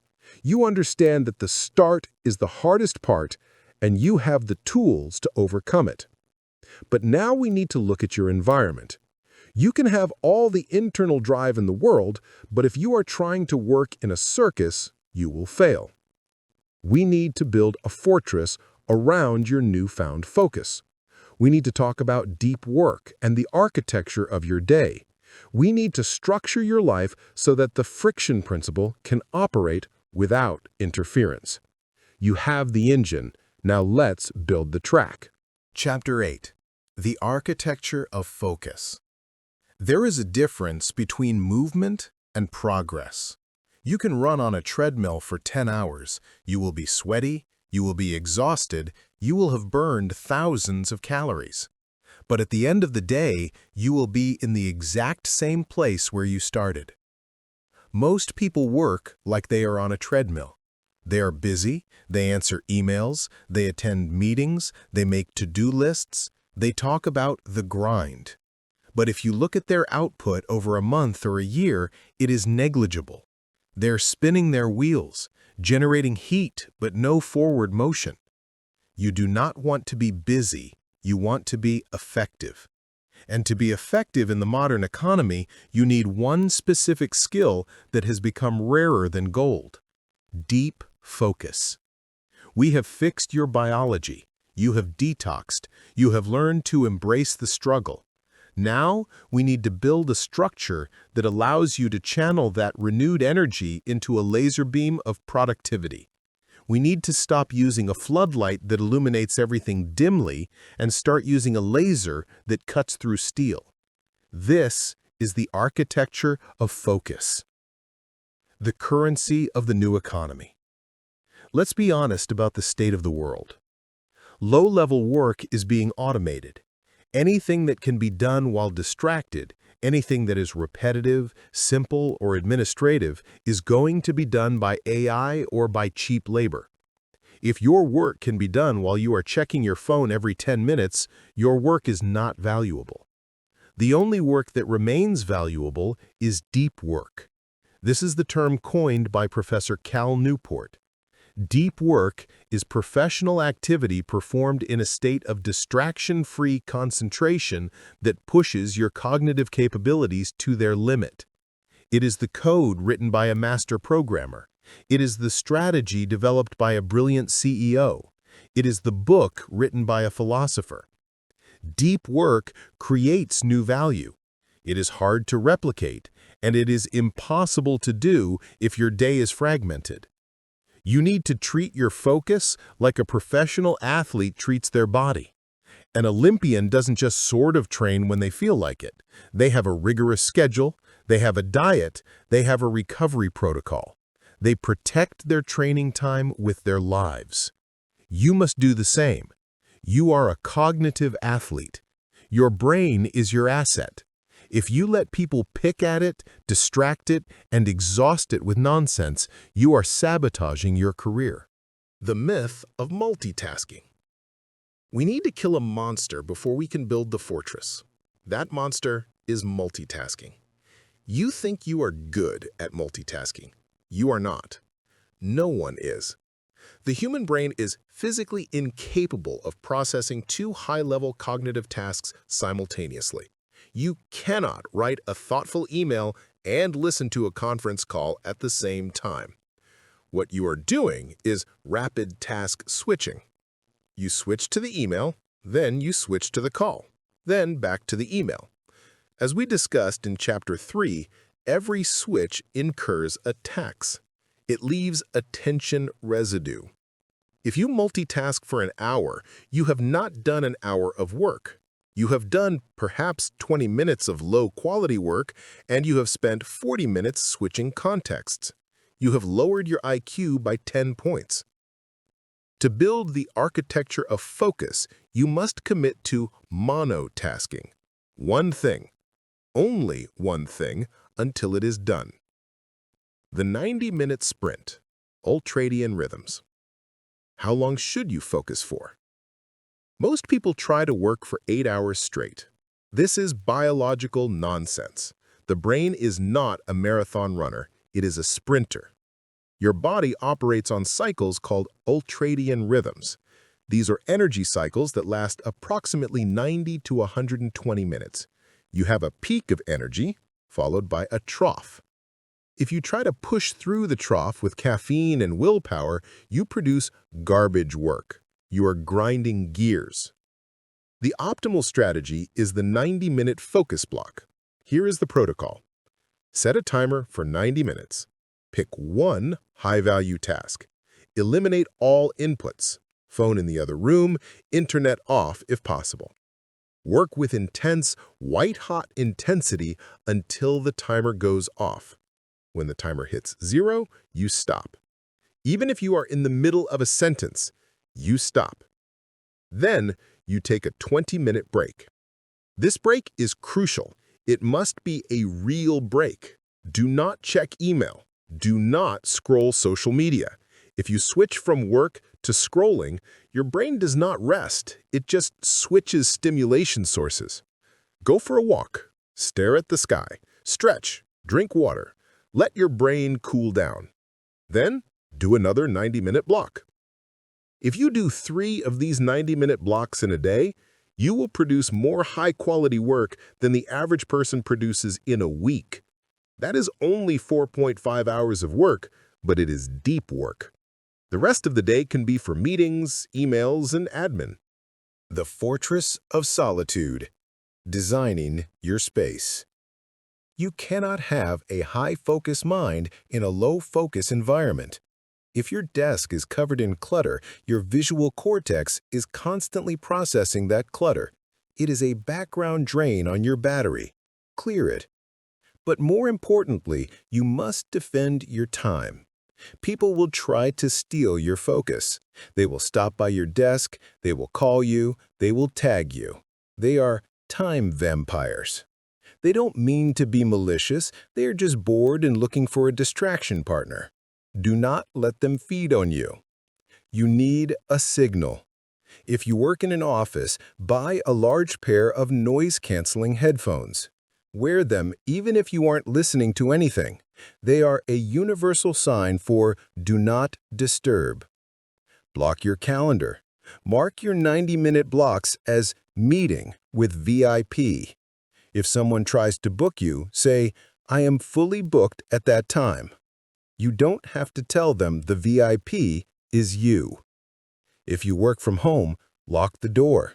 Tell your family, from 8 a.m. to 11 a.m., I do not exist unless the house is on fire. You must be ruthless. You are guarding the goose that lays the golden eggs. If you apologize for your focus, people will walk all over it. If you respect your focus, they will respect it too. The ritual of entry. Going from normal life to deep focus is a hard transition. It requires overcoming friction. To make this easier, you need a trigger ritual. This is a specific set of actions you perform every single time you are about to start a deep work block.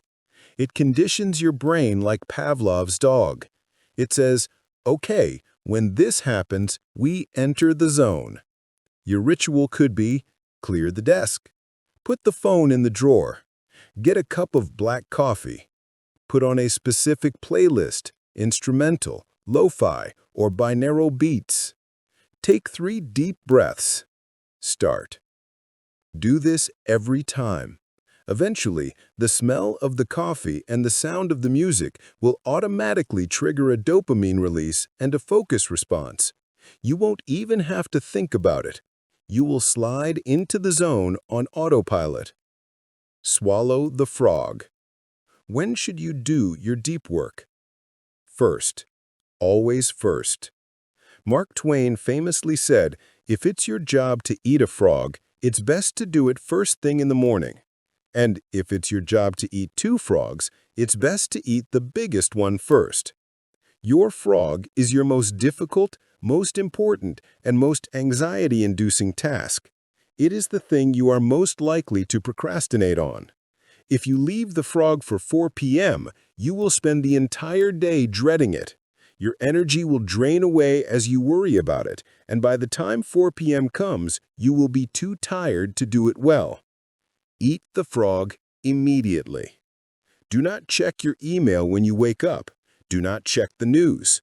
Those are other people's priorities. Wake up, hydrate, do your ritual, eat the frog. If you finish your most important task by 10 a.m., the rest of the day is a victory lap. You have already won. You can handle the emails and the chaos with a sense of calm because the big rock is already moved. The open loop killer. One of the biggest enemies of focus is the open loop. This is when your brain keeps reminding you of things you need to do. Don't forget to buy milk. Email that client. Call mom. These thoughts pop up while you are trying to work, breaking your concentration. This is called the Zeigarnik effect. Your brain holds on to unfinished tasks and nags you about them until they are closed. To fix this, you need a brain dump. Before you start your work block, take a piece of paper and write down everything that is currently on your mind. Every errand, every worry, every task. Get it out of your head and onto the paper. Once it is written down, your brain can relax. It knows the information is safe. It stops nagging you.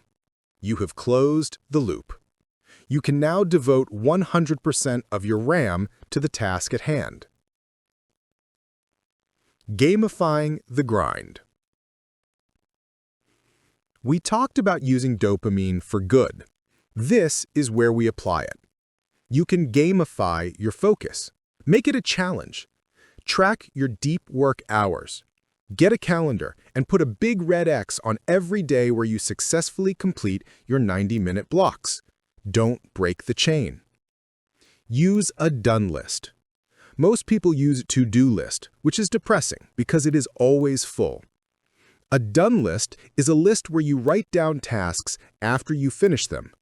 Drafted Chapter 8, write it down. Sent proposal, write it down. Seeing the list grow gives you a visual representation of your progress. It gives you a small hit of dopamine. It makes you feel productive, which fuels more productivity. The flow state formula. The ultimate goal of this architecture is to reliably access flow. Flow is the state where the self vanishes, time flies, and performance peaks. It is the holy grail of work. You cannot force flow, but you can create the conditions for it. High consequence. There must be stakes. This is why deadlines work. If you have no deadline, give yourself one. I must finish this in 90 minutes or I don't get to eat lunch. Rich environment. Remove the friction to start, but add the friction of difficulty. Deep embodiment. Engage all your senses. Clear goals.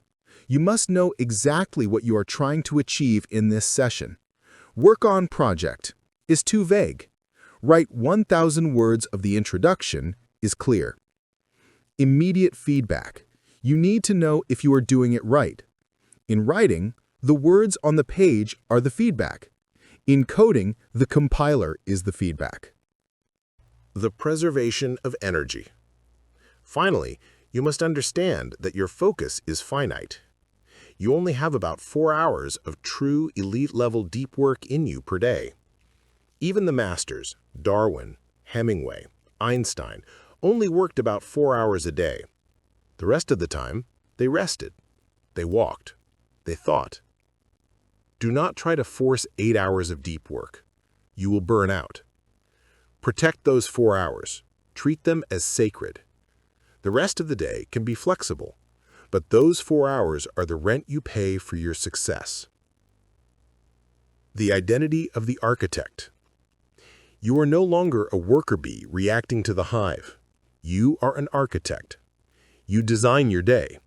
You decide when the doors open and when they close.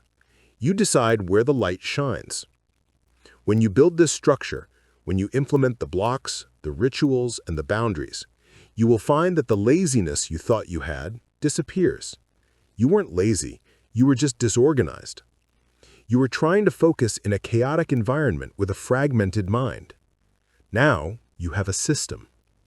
The system is boring, the system is repetitive, but the system works. The amateur relies on inspiration. The professional relies on the system. You have the friction principle to get you started.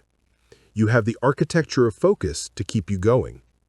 You are now capable of producing work at a level that 99% of the population cannot touch. But there is one more threat. It is not internal, and it is not structural. It is environmental. It is the people around you. It is the physical space you inhabit. It is the digital noise that tries to seep through the cracks of your fortress. In the next chapter, The Fortress, we are going to talk about how to permanently alter your physical and digital environment to make failure impossible. We are going to talk about how to handle friends who don't get it, how to design a workspace that commands respect, and how to curate your inputs so that you are only fed high-octane fuel. You have built the internal engine. Now, let's armor the vehicle. Chapter 9. The Fortress. You cannot trust yourself. That sounds harsh, doesn't it? You want to believe that now that you have read the science, done the detox, and built the routine, you are cured. You want to believe that your new willpower is an infinite resource that will protect you forever. It isn't. You are human. You will get tired. You will get stressed. You will have days where your discipline crumbles and your old habits look incredibly seductive. If you rely solely on your internal strength to fight off the world, you will eventually lose. The world is too loud, too bright, and too aggressive.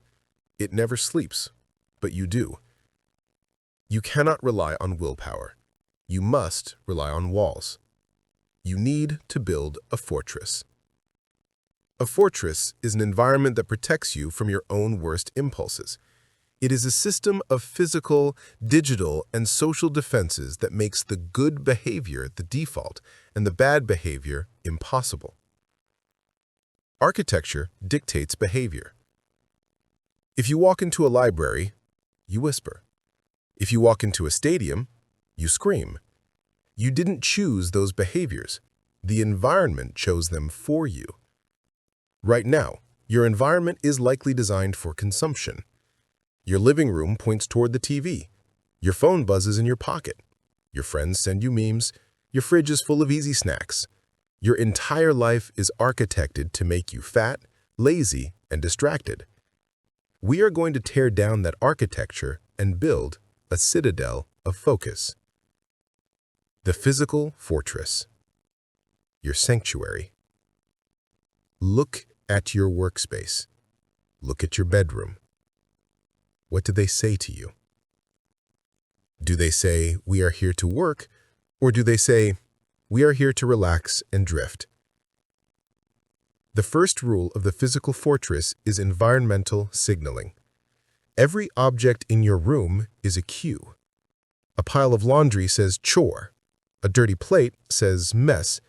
A game controller says play. When your eyes scan a room full of these cues, your brain is constantly microswitching. It is processing the laundry, the plate, the controller. This creates visual noise. It drains your battery. You must sanitize your space. 1. The cockpit concept. If you look at the cockpit of a fighter jet, there is no clutter. Every dial has a purpose. Every switch is essential. There are no fuzzy dice. There are no old receipts. Your desk is your cockpit. It is where you fight the war for your future. It must be sacred. Clear everything off the surface. Everything. The only things allowed are the tools for the immediate task. If you are writing, you have a laptop and a notebook. If you are designing, you have your tablet. When you sit down, your visual field should be empty of distraction. This tells your brain there is nothing else to do here but the work. 2. Separation of church and state. Never, ever work in bed. The bed is for sleep and intimacy. If you work in bed, you cross the wires. Your brain stops associating the bed with sleep, causing insomnia, and starts associating it with stress. Conversely, when you try to work, your brain associates the location with sleep, making you groggy. You need specific zones. Zone A, the war room, the desk. This is for high-intensity output.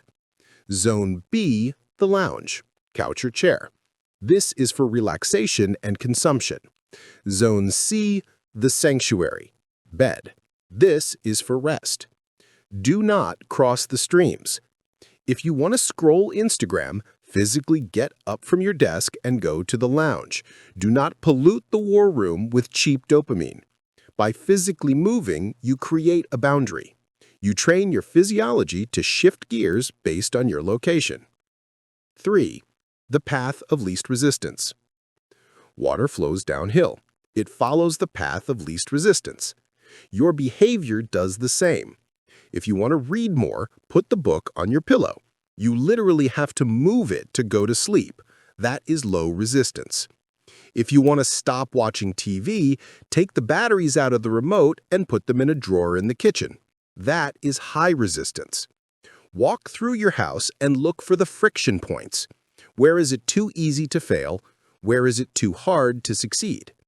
If your guitar is in a case in the closet, you will never play it. Put it on a stand in the middle of the living room. If your vitamins are in a cupboard, you will forget them. Put them next to your toothbrush. You are the architect. Design the flow of your house so that you trip over your good habits and have to climb a wall to reach your bad ones. The digital fortress. The algorithm. Your physical space is important, but your digital space is where you live. This is where the enemy is most sophisticated. The algorithms of YouTube, Instagram, and TikTok are smarter than you. They have thousands of engineers and billions of dollars dedicated to one goal: keeping your eyes glued to the screen. You cannot fight them. You must block them. 1. The nuclear option. Turn off all notifications. I mean all of them, not just the social media ones. Email, news, weather, LinkedIn, even text messages if you can handle it. Your phone should never, ever vibrate or ping unless it is a phone call, which implies urgency.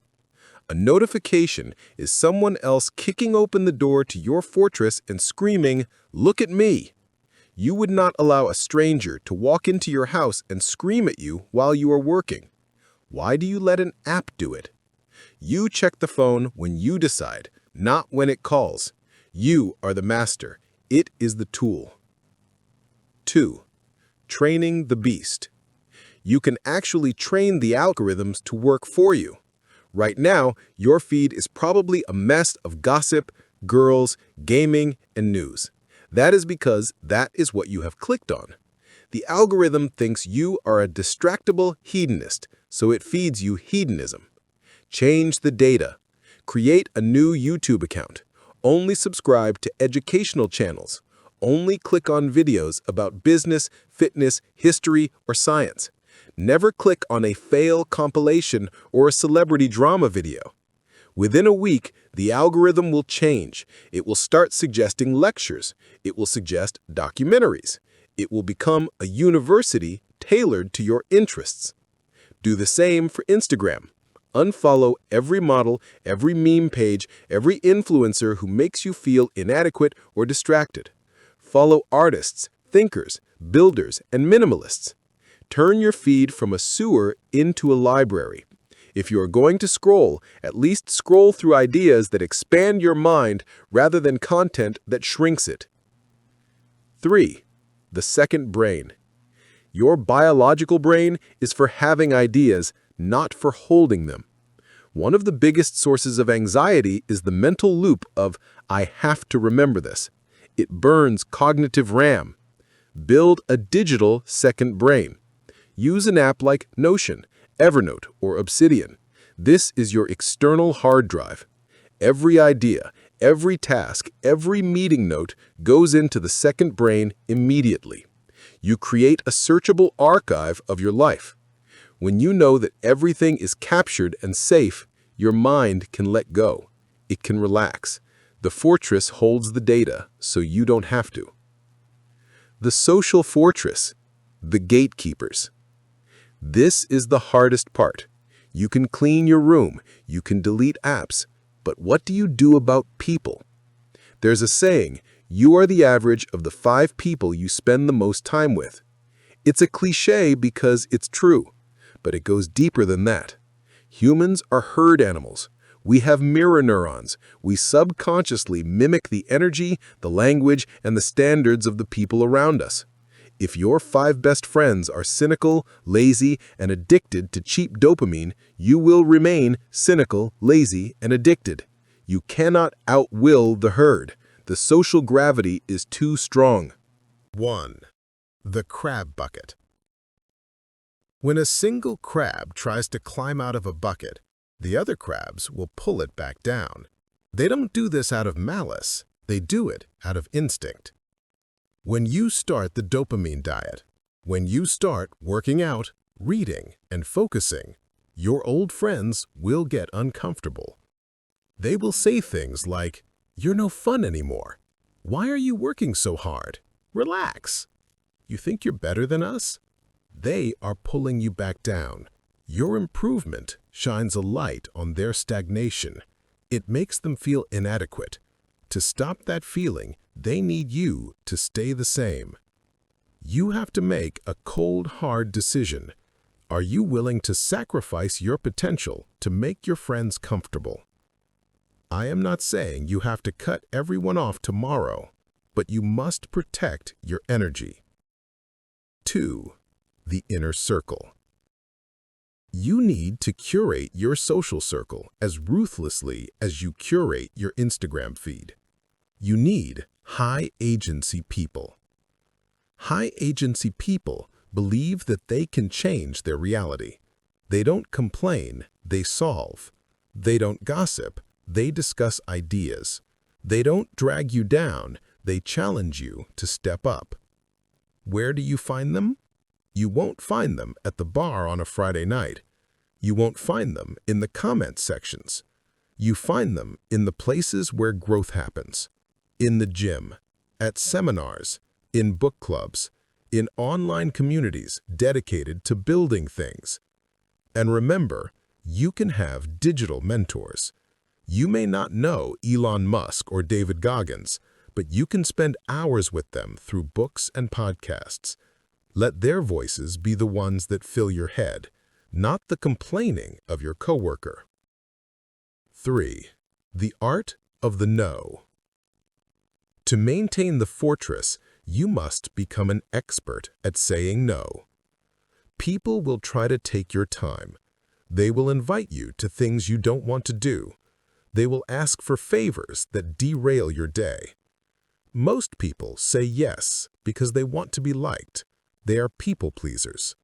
But every time you say yes to something minor, you are saying no to your mission. You must learn the gracious no. Thank you for thinking of me, but I am fully committed to a project right now and can't make it. You don't need to lie. You don't need to make an excuse. You just need to state your boundary. People respect boundaries. In fact, people respect you more when you are unavailable. It signals that your time is valuable. If you are always available, your time is cheap.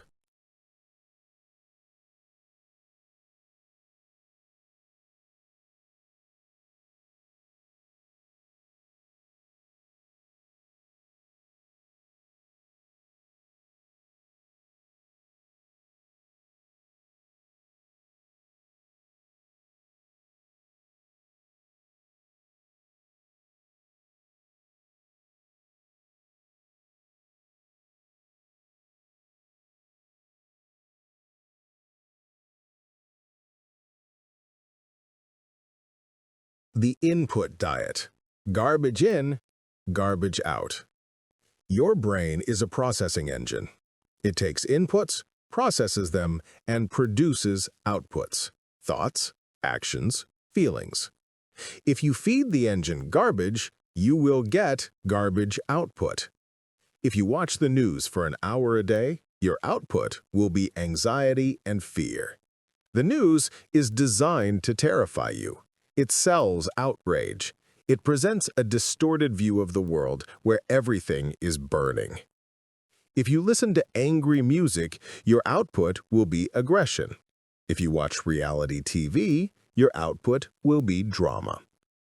You must establish a strict input diet. Treat information like food. Is this nutritious? Is this toxic? Most news is the equivalent of high-fructose corn syrup. It gives you a spike of emotion, but no actual understanding. Cut the news. If something important happens, you will hear about it. You do not need to be updated on every tragedy in real time. Replace it with nutrient-dense information. Read history, read biography, read philosophy. Read things that have stood the test of time. Read books that are 10 years old. If a book is still relevant after 10 years, it probably contains truth. If a tweet is irrelevant after 10 minutes, it was noise. The philosophy of defaults. The ultimate goal of the fortress is to reduce decision fatigue. You have a limited amount of decision-making power each day. Every time you have to choose what to eat, what to wear, or when to work, you burn a little bit of that power. By 5 p.m., you are depleted, which is why you break your diet and order a pizza. The fortress automates these decisions. Steve Jobs wore the same black turtleneck every day. Why? So he didn't have to waste a single second deciding what to wear. He saved that decision power for Apple. Systematize your life. Meal prep. Decide on Sunday what you will eat for the week. Cook it. Pack it. Now you don't have to decide on Tuesday. You just eat. The uniform. Find clothes you like and buy 5 sets. Stop treating dressing yourself like a creative project unless you are in fashion. Treat it like a utility. The schedule. Work at the same time. Work out at the same time. Sleep at the same time. When you live by defaults, you free up massive amounts of mental energy. You stop asking, "What should I do?" and you simply execute the plan. The guardian at the gate. You are the builder of the fortress, but you are also the guardian. Walls crumble if they are not maintained. Weeds grow. Dust settles. You must perform a weekly audit. Every Sunday, look at your fortress. Is the desk clutter creeping back? Clear it. Are the notifications turned back on? Turn them off. Did you let a toxic person back into your inner circle? Distance them. Constant vigilance is the price of freedom. You might think this sounds lonely. You might think it sounds rigid. I want to be spontaneous, you say. Spontaneity is a luxury for those who have discipline. If you are undisciplined, spontaneity is just chaos. The fortress gives you the freedom to be great. It gives you the quiet space to hear your own thoughts. It gives you the time to work on things that matter. Inside the fortress, there is peace. Outside, there is a storm of distraction. Why would you want to live in the storm? You have built the walls, you have locked the gate. You are safe from the noise. Now, there is only one thing left to do. We have fixed the machine. We have fueled it. We have protected it. Now we have to run it. For the long haul. We have to talk about consistency over decades. We have to talk about what happens when you fail, because you will. We have to talk about the ultimate mindset of the unstoppable engine. You are ready for the final chapter. Chapter 10. The Unstoppable Engine. We have reached the end of the roadmap, but we have not reached the end of the road. If you have been listening to this audiobook hoping for a finish line, a moment where you are permanently fixed, where you never feel lazy again, where you never crave a distraction again, I have to disappoint you. That finish line does not exist. Motivation is not a diploma you hang on the wall. It is not a status you achieve once and keep forever. Motivation is hygiene. You don't shower once and say, "Well, that's done for the rest of my life." You shower every day because life gets you dirty. The world will try to get you dirty again. The algorithms will update. New distractions will be invented. Stress will hit you. Tragedies will happen. Your biology will always drift toward the path of least resistance. The gravity of mediocrity never sleeps. This is not a depressing realization. It is a liberating one. Once you accept that the battle for your focus is an infinite game, you stop looking for a cure and you start building a lifestyle.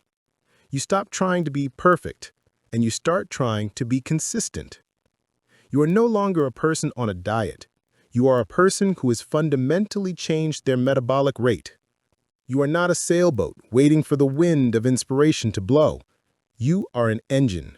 You generate your own power, regardless of the weather. In this final chapter, we are going to discuss how to keep that engine running for the next 10, 20, or 50 years. We are going to talk about the art of maintenance, the strategy of the slip-up, and the ultimate realization of your power. The myth of perpetual high performance. There is a dangerous lie in the self-help world that says you must be on 100% of the time. You see the influencers, the billionaires, the athletes, and you think they never have a bad day. You think they never scroll Instagram or eat a donut. That is a curated illusion. If you try to run your engine at 10,000 RPM every single day, you will blow a gasket. You will burn out. And when you burn out, you will binge. You will relapse hard into the cheap dopamine habits you fought so hard to escape. Sustainability requires strategic cycling. You must learn to cycle between periods of intense, monk-like focus and periods of intentional, guilt-free relaxation. Notice the word intentional. The difference between the master and the addict is not that the master never consumes entertainment. It is that the master chooses when to consume it. The addict eats the donut because they walked past the shop and couldn't say no. The master eats the donut because it is Sunday. They just ran 10 miles and they decided to enjoy a treat with their family. The action is the same. The psychology is opposite. You can watch a movie. You can play a video game.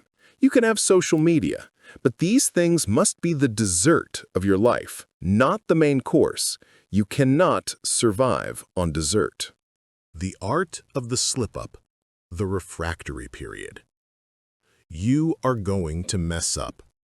Next week or next month, you will have a bad day. You will be tired. You will pick up your phone and suddenly 3 hours will be gone. You will find yourself in a dopamine hole, feeling groggy, guilty, and ashamed. The amateur looks at this failure and says, I blew it. The dopamine diet doesn't work. I'm just a lazy person. They use the slip-up as an excuse to abandon the entire protocol. This is the what the hell effect. I ate one cookie, so I might as well eat the whole box. The professional reacts differently.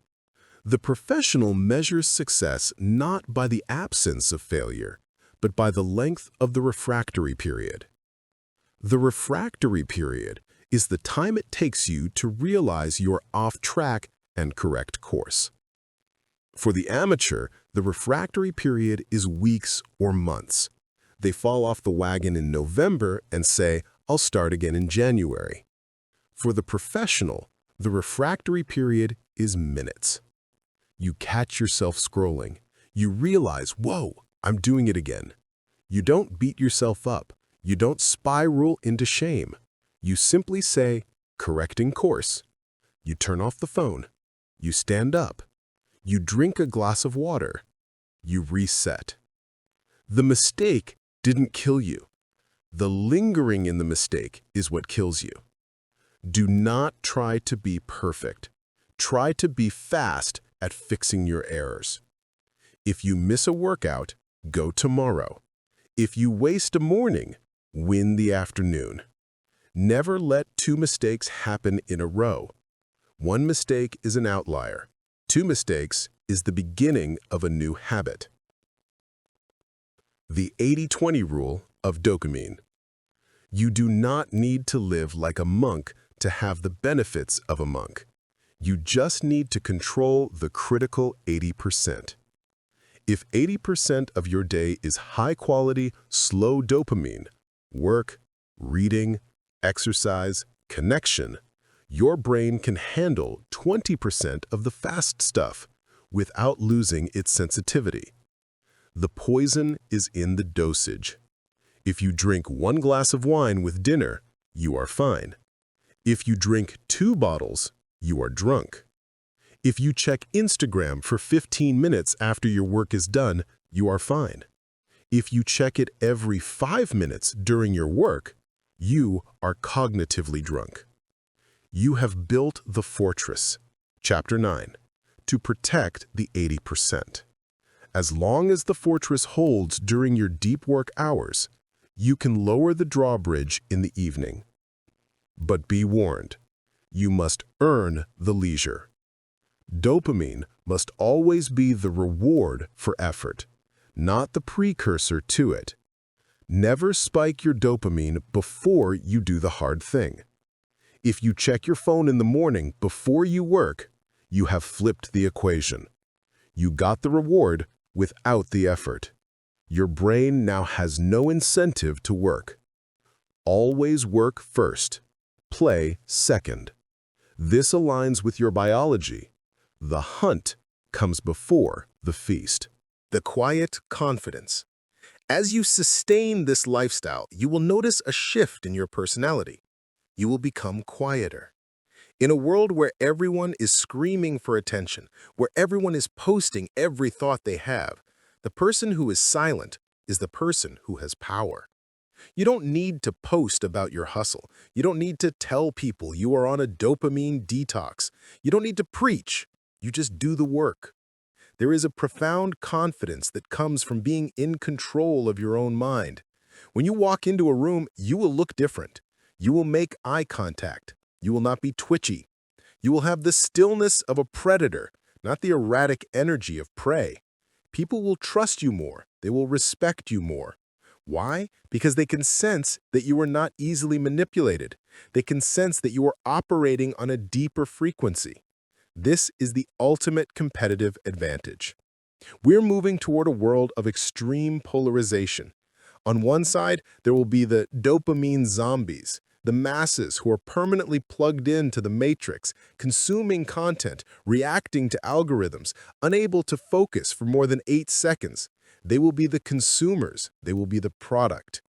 On the other side, there will be the focus masters, the minority who have reclaimed their biology. They will be the creators. They will be the leaders. They will have the ability to learn complex skills, to think deeply, and to execute long-term plans. The gap between these two groups is widening every day. The zombies are getting slower. The masters are getting faster. By listening to this audiobook and, more importantly, by executing it, you have chosen your side. You have chosen to be one of the few who drives the world rather than being driven by it. The ripple effect. Your transformation does not end with you. When you become an unstoppable engine, you change the people around you. You become a lighthouse. Your children will see you reading instead of scrolling. They will mimic you. You are saving their brains by fixing yours. Your partner will see your drive and be inspired to find their own. Your colleagues will see your output and raise their own standards. You are fighting a war against a culture of distraction. It is a silent war fought in the privacy of your own home, but it is the most important war of our time. We are fighting for the preservation of the human mind. If we lose the ability to focus, we lose the ability to solve the world's problems. We lose art. We lose empathy. We lose ourselves. By reclaiming your attention, you are performing an act of rebellion. You are saying, "My mind is my own. It is not for sale." The final audit. Let's look back at the journey we have taken. We started in the fog. You were tired, anxious, and addicted to the chemical leash. We diagnosed the problem, the great numbing caused by the overconsumption of cheap dopamine. We counted the cost, the invisible tax on your potential. We severed the connection with the detox. We learned to sit in the void and let the mud settle. We revived your senses with the analog world. We flipped the switch on friction, learning to love the resistance. We built the architecture of focus to channel your energy. We constructed the fortress to protect your progress. And now, here you are. The fog is gone. The machine is humming. You have the tools. You understand the mechanism. There are no more secrets. There is no magic pill left to discover. The only thing left is the daily execution. Every morning when your alarm goes off, you have a vote to cast. You can vote for the zombie. You can hit snooze, grab your phone, flood your brain with noise, and drift through the day as a passenger. Or you can vote for the engine. You can get up, face the silence, do the hard thing, and drive your life forward. It is a binary choice, 0 or 1, consumer or creator, slave or master. You know what the cheap dopamine feels like. You know where that road leads. It leads to a gray, comfortable, regret-filled nowhere. You have walked that road long enough. Now try the other road, The road of friction, the road of focus, the road of deep satisfaction. It is steep, it is rocky, it is lonely at times, but the view from the top, it is the only view worth seeing. You are ready. The leash is cut. The cage is open. Don't just walk out.